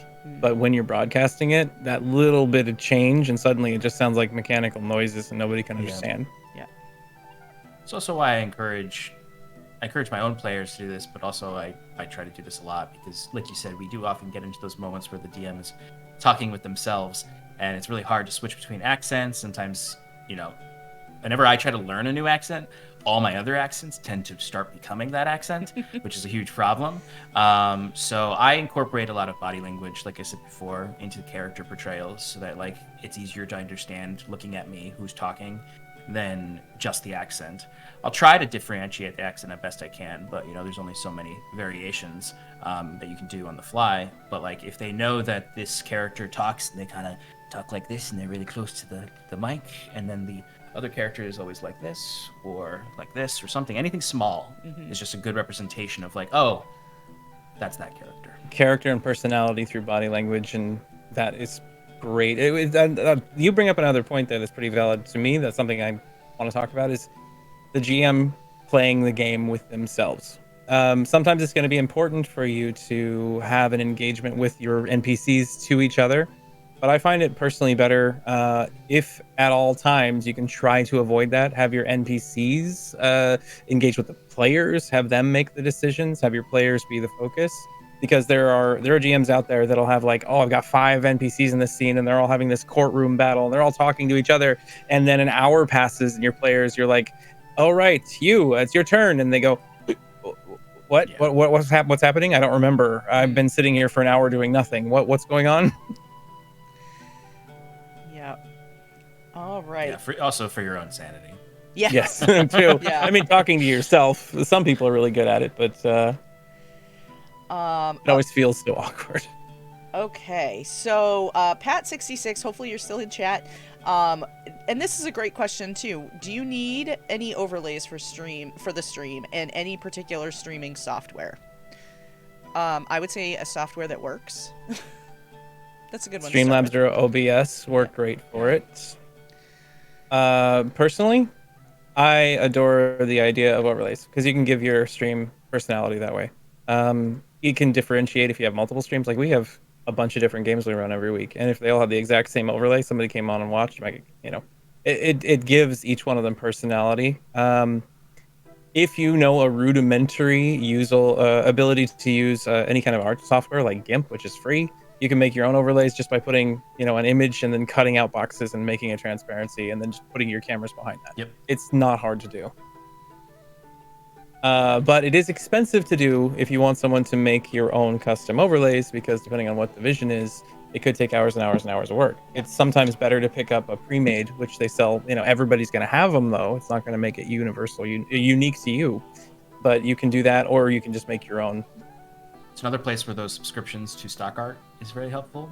Like Yeah. all of the Paradise overlays are manipulations of stock art that we turn into very nice looking overlays, and you incorporate whatever logos you want into it. I think they're pretty necessary. Like, you don't have to have an overlay to run a stream, but I think in the long run, an overlay, while it seems like such a minimal thing, it's part of the experience of the viewers. And it's like, it's like trading cards. All the trading cards, you've got your nice little window that has the art, and then you've got the overlay around it, and that's part of the experience. And I, because realistically, like, you think about it, it's like, if I didn't have an overlay, well, everyone's camera could be bigger, we could see more of them, but then they feel like they're just watching your Zoom call. Well, it'd be watching a Zoom call, and there's more information, there's more visual information you can put on an overlay for something that somebody's going to be doing, like who they are, where they're from, what their character is, who you are, what the show's name is, all that kind of stuff that can tie into it. And I feel like production quality is one thing that makes it there's this math involved in how will I become a little bit more of a popular streaming group. How will we gain notoriety? How will we be noticed by others? How will we get above the crowd? And you could be on there with nothing. If you have a cast of personalities that's amazing, that could get you pretty far. But there are a lot of amazing actors out there. There's a lot of amazing and funny and interesting individuals in this sphere. And you need something that says, okay, this is who we are. This is what we do. This is our unique brand of this. Come watch this because you want what we have here. And I think overlays are one part of that equation. Yep. I think, so for example, I know I've mentioned this multiple times, but Ty actually did the overlay for this stream. And so I think just being able to have a way to sort of say, like, this is my vision. Like, in this case, Tales from the Tavern has a fairly static overlay. It doesn't need, it's not one that needs to have multiple different windows and be able to show a map and then not show a map and that sort of thing. So I was lucky in that regard, but I was able to sort of tell Ty, like, you've seen the show, kind of what we do. And I said, but I do want it to have a little bit of movement. So he, illustrated this window that has a little kind of flickering light behind it, that just kind of helps sell the tavern feel of it. And I don't need to do this stream. Like, we could just do this stream and show the Discord call, because that's really all anybody needs to see. But in this case too, our channel has a partnership with Critical Hit Cookies. We have a partnership with Arcane Spectacles. So we have a little window built in so we can show that repeatedly on this stream. And then Decider, who DMs our Wednesday night game, built all of the overlays for that one using, I believe, GIMP and doing all of the work himself. So he was able to do all of that, and he can then manipulate it as he needs to, because he developed, instead of having one overlay, for example, this one is literally one picture with a couple of other little things stacked on it. He can then manipulate each individual section. He can move an entire camera frame and not just a whole screen.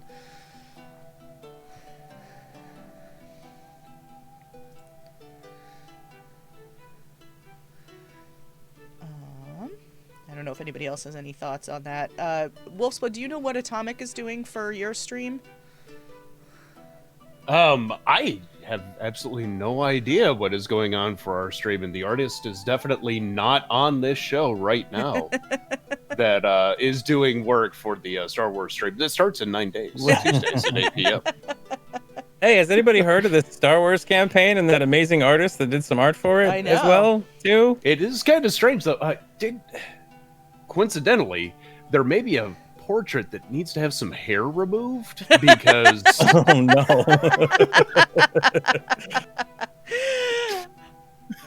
life happens. Life happens. Well, send it over my way. I could fix it if that other person doesn't help you.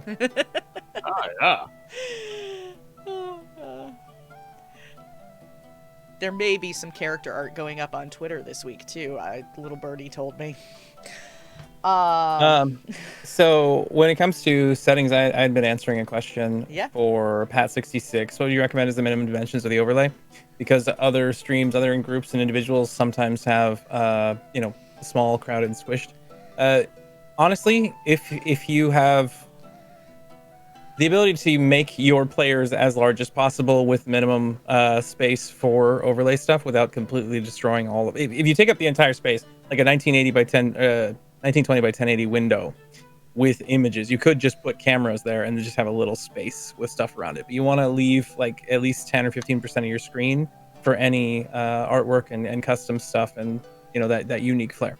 That's what we do for narrative screens, when you're just having people talk, when you're just doing the role-playing scenes, when you don't need a battle map.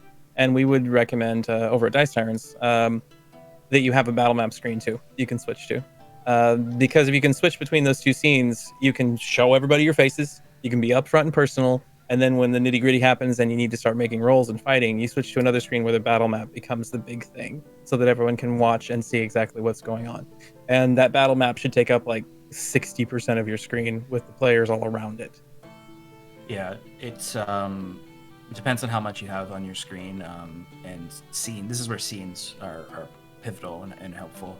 We're trying a new thing on Paradise in our Monday night show now, where Alex has done a lot of work to create a bunch of scenes. And what we're doing now is, if it's an RP moment that is pretty much exclusively two characters talking out of maybe 4 or 5, we now transition to a screen that just has me and those two players. And if someone else comes in, he has a scene where he can bring that person right in if necessary, and can pull us right back into the full group, or bring us down even just to me and one person, in case there is a scene that just is going to exclusively be that person, so that the other players don't have to feel like they have to be on while they're not really on. So like they don't have to feel like someone's looking at them when they might be, maybe they're checking their phone here and there, and just reduces the amount of time where someone's on screen where it might look like they're distracted. but also helps increase the size of the portraits for those people who are RPing in that moment. It's a lot of work to do, but I think it's something that's been working really well so far. That's that trade again. If you want to have a quality stream, you got to put in the work. There's a bunch of different things you can do. Something that will always make it look better, that will always make it smoother, that will always make it more likely that somebody's going to want to stick around and watch because they appreciate the production. It just requires more time. All right. I'm going to jump to another question. Let's see. So this is a great one. Sanctum Cosplays wants to know, how do you balance making the game fun for your players and making the game fun for your audience?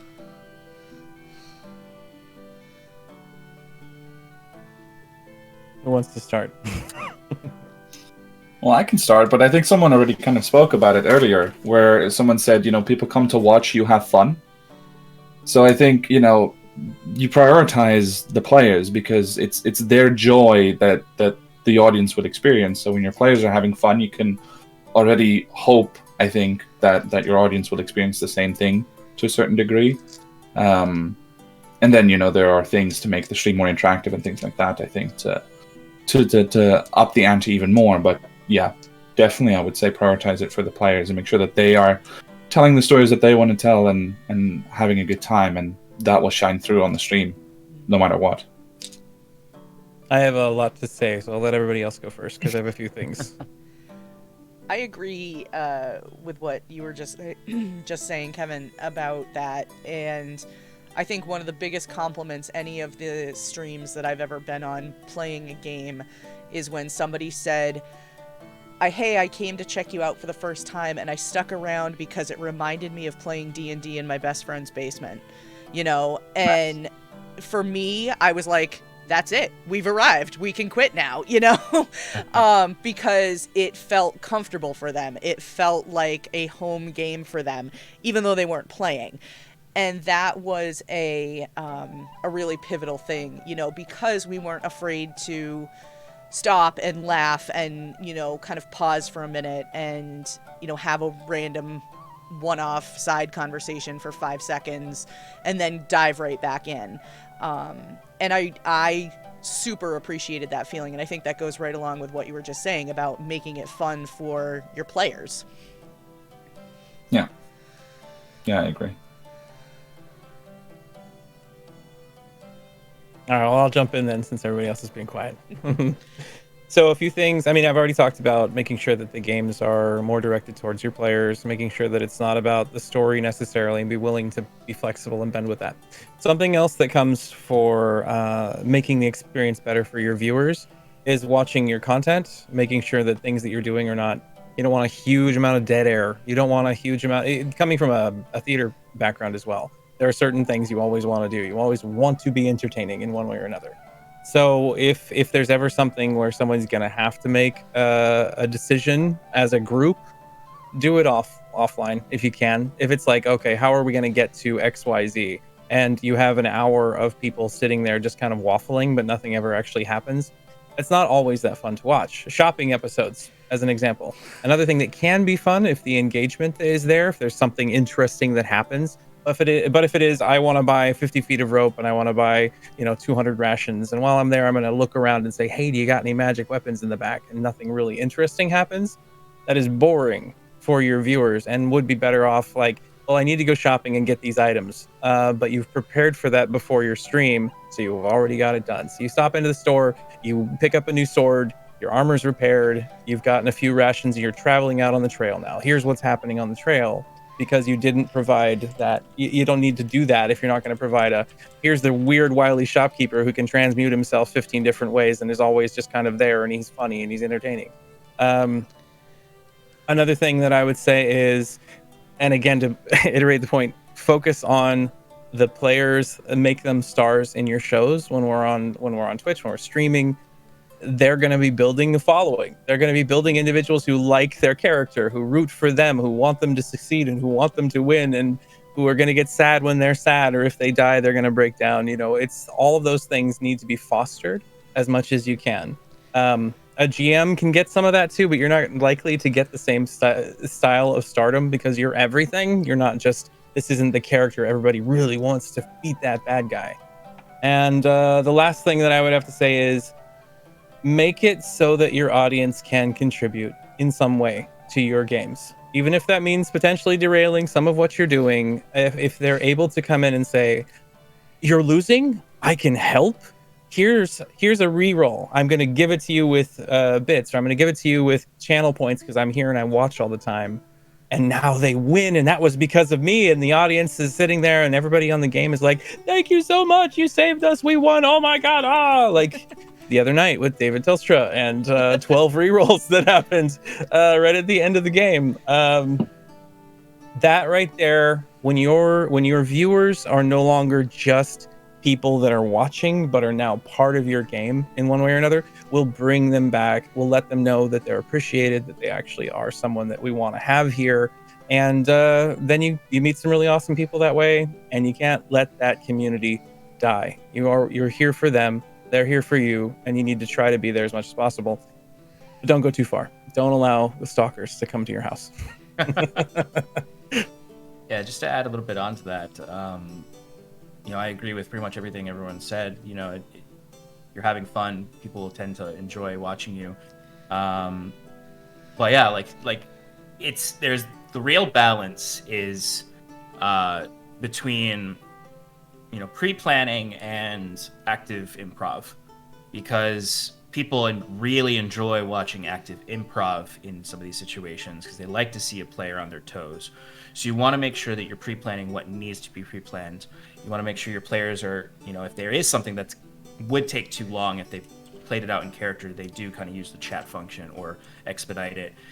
This is a place where I think the GM becomes an editor,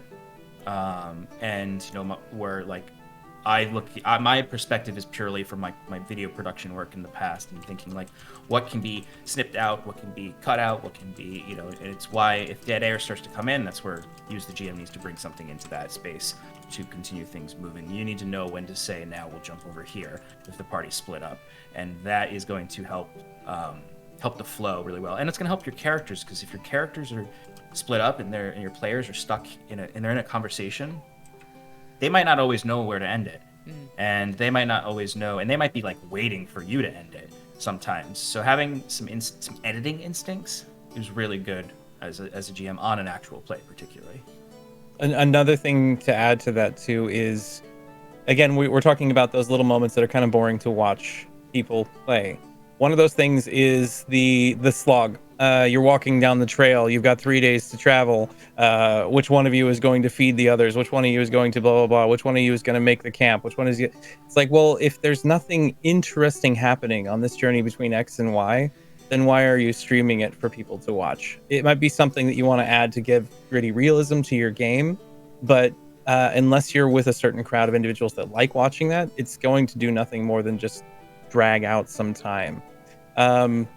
Another thing is as a GM, if you have a wonderful idea and you implement it and it comes off poorly and it doesn't play out right and it slows things down, be willing to let it go and move on from there.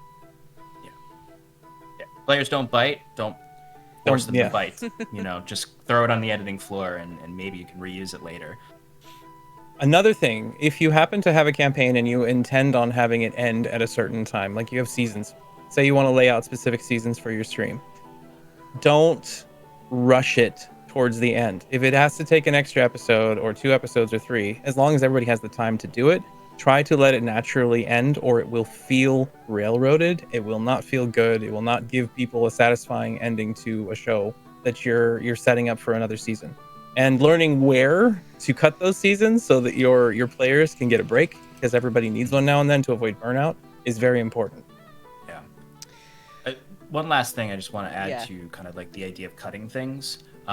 It's very easy when you get in actual plays to hand wave a lot of things because you want to get to the action. But if you do it too much, suddenly your characters aren't characters. Suddenly your players are not connecting as characters, because there's sometimes that one watch on that slog is when character A discloses something to character B and they become more connected or something like that, or plots out how they're going to betray the party at the next town. Those moments need to happen too. Otherwise, you get to level 10 and you're like, wait, we don't even know each other as characters, and we don't even care about each other. Why am I even traveling with you? And I know there's that inherent, like, well, you are traveling together because we're playing D&D. But if the more you can make that actually part of the story and not feel forced is essential. And sometimes when you hand wave something away, you just lost out on your audience's favorite scene. So it's something to be very careful about. It's another point where the GM really needs to listen to their players and find out what their players' wants and needs are. If someone says, can I have a scene here in a minute? I want to talk to XYZ. You need to make sure you give them that room. Yeah. But also, don't let your players overdo it. There's some out there that really love the limelight and will sit there and talk and talk and talk and talk and talk and talk. Have seven different endings to their conversation. Yeah, and then half the show is over and nobody else has gotten a chance to do anything. You have to avoid that too. Yeah.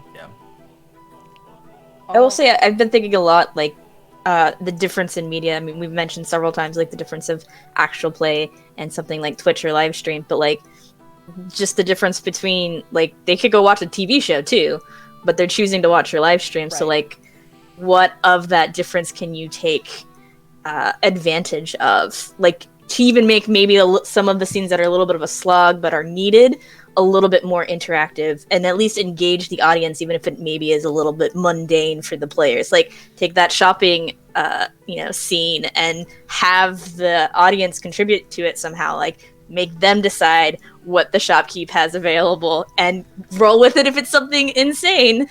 Totally. and bring that together. The more you can bring your audience in, the better they will appreciate it, and the more likely it is that you're going to have to get really creative as a GM and potentially as players. On my new show on Roll for Chaos, I literally am going to allow people to donate bits to roll on my chaos table, and then I just have to determine what happens to my players after the fact. So that maybe it'll go away, but it'll probably stay for a while until we figure out how bad it is. All right. Well, we unfortunately are out of time. It's been 2 hours already, believe it or not. So what I would like to do is just give everyone the chance. I'm going to go around again. If you could all remind us of where we can find you online, where your streams either are or will be starting, and when, if you know when that's going to be. And hopefully we can all come in and check you out when you guys get underway. So I'm going to go in reverse order. So Sean, we're going to start with you. I am Sean. I am from Paradise RPG. We stream our flagship show every Monday nights at 7 p.m. Eastern Standard Time. Advantage in Paradise. You can find us on all social medias at Paradise RPG. Paradise is spelled like a pun, Paradice. We liked it, we kept it. Now our entire brand is tropical.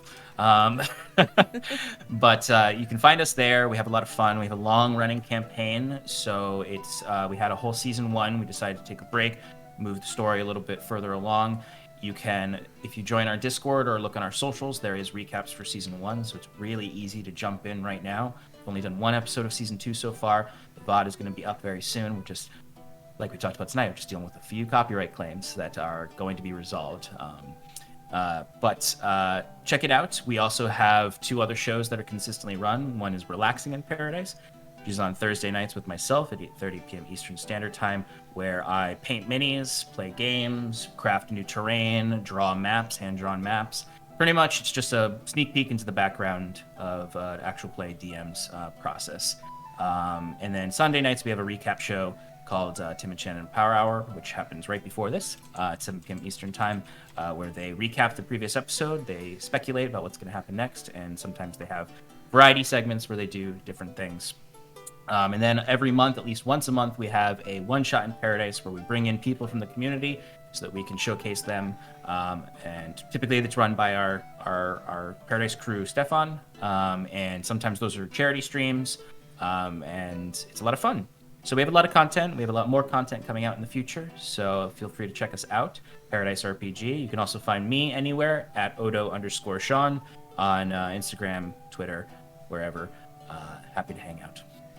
Awesome. Well, thank you for coming and sharing all of your perspective with us. Ty, we'll go to you. Hey everybody, I'm Ty Burris, Lot Even Star on DeviantArt, Twitter, and RF Chaos on Twitch. You can actually catch us at RF Chaos on Twitch on March 11th, I believe, at 8 CST, when we will be running Dreams of Silver and Stone over on Dice Tyrants, Twitch TV/Dice Tyrants. I'll be running Sparrows, Space Pirates game on March 19th, I think.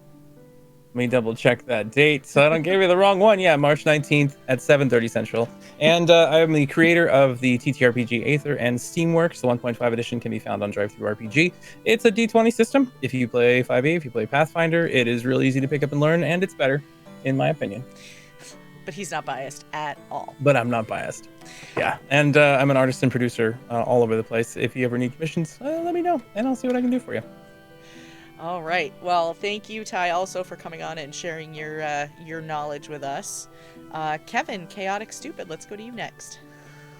Sure. Right, so Chaotic Stupid, we're on Twitch at twitch.tv/Chaotic Stupid Media. And on Twitter, I am super active on Chaotic Stupid Co. Because media is too long. So that is Chaotic Stupid CO. And yeah, I'm running some stuff on Twitter around the tabletop TV hashtag. So for other smaller streamers, if you guys want to connect, definitely hit me up, because I am, keeping a list, and we're hosting each other, and in the hope for TTRPG's Discord, connecting and supporting each other. So it's a really incredible community. So, and anyone's welcome. Any creators are welcome. So very proud of that. Also, once a week on Sundays, we run at 6 p.m. CET our D&D 5e game. And on Mondays, I typically do a world building writing stream. Either I'm writing on one of my one shots, or I'm doing map making or world building, writing, that sort of thing. And a lot of kind of co-creation with the chat, which is a lot of fun, getting input and ideas from the community on how my world can be improved. So definitely hope to see you there. Excellent. Well, thank you for coming on, and hopefully we helped answer some of your questions. And you've got a whole network of people now to reach out to if you have more. So definitely. Thank you. Yeah. Excellent. And thank you for staying up very late to hang out with us. No problem. Kayla. So you can find me on Twitter at justthinkingk. If you use the Linktree link that's getting dropped, it links to everything, including my Ko-fi if you want to commission me to design custom things to you, because I do freelance tabletop design and writing, a lot of things on the DMs Guild, a lot of things on DriveThruRPG, and my website itself. If you want some fun, freaky things like battle baguettes, don't ask. It happened. I have not figured out the details of where the stream will be yet, but if you follow me on Twitter, that will be probably where I spam that once it's figured out. And don't be afraid to tag me on Twitter, too, if you have any questions about anything. Awesome. Well, thank you, and good luck getting your stream up and running when you're ready for that. So, Wolfsblood. It's a me, a Wolfie. It's a you. So, I think I will go ahead and just take this opportunity to once more shamelessly plug our new Star Wars Edge of the Empire campaign that will be starting next Tuesday, March 2nd, beginning 8 p.m. Eastern Time. I am, surprisingly enough, part of the cast, and I will be playing a doctor by the name of Andros. I will actually be cosplaying my character during these streams, so that ought to be pretty fun. And, yeah, Ty, we're gonna have to talk about getting my character art updated, because Fix that hair. yeah, work out a little tough. I'll just bring it up here real quick. I'll just work on that right now. Don't worry about it. Let me know what the damage is, and I'll get that taken care of. Well, Wolfsblood, thank you so much for coming to hang out tonight. It's always a pleasure to get to chat TTRPGs with you. And again, I am GamerMomLuna. This is Tales from the Tavern. This is our Sunday night stream every Sunday night at 8 p.m. Eastern, 5 p.m. Pacific, where we come and have a nerdy roundtable discussion. Generally, it's much more broad topics about TTRPGs and cosplay and video games and all kinds of stuff, but we really wanted to hone in on a special topic tonight because we had been getting a lot of questions about streaming TTRPG content and wanted to connect with people who may have those questions. So we may do this again in the future as well. So, be on the lookout. Follow our Twitter, which is at shared experience. What is it? Shared EXP RPG, because experience is too long. And you can also catch us here Wednesday nights at 8 p.m. Eastern for our Pathfinder First Edition campaign, 50 Shades of Crimson. And as Wolfsblood said, starting on the 2nd, our brand new Star Wars campaign with a whole new cast and DM and everything. It's going to be great. It's being DM'd by Atomic Zero, who I'm very excited about watching this campaign. So hopefully you'll all come and hang out. You said that's at 8 Eastern as well? Wolfsblood? That will be at 8 p.m. Eastern. Excellent. And start looking for news about the characters and the stream dropping on Twitter on Tuesday. It'll start dropping. So, so you can see all the character art that actually Ty did. And, so I think that about does it for us. I will post all the questions that we didn't have time to answer tonight on Twitter tomorrow. So make sure you're following on Twitter if you want to see what people have to say about the stuff that we didn't get to tonight. And I think we are going to go raid this lovely little channel we know called the Dice Tyrants, who are premiering a brand new campaign tonight. So we're going to go say hi to them. So say hello, drop some love, all that good stuff, and have a very wonderful evening.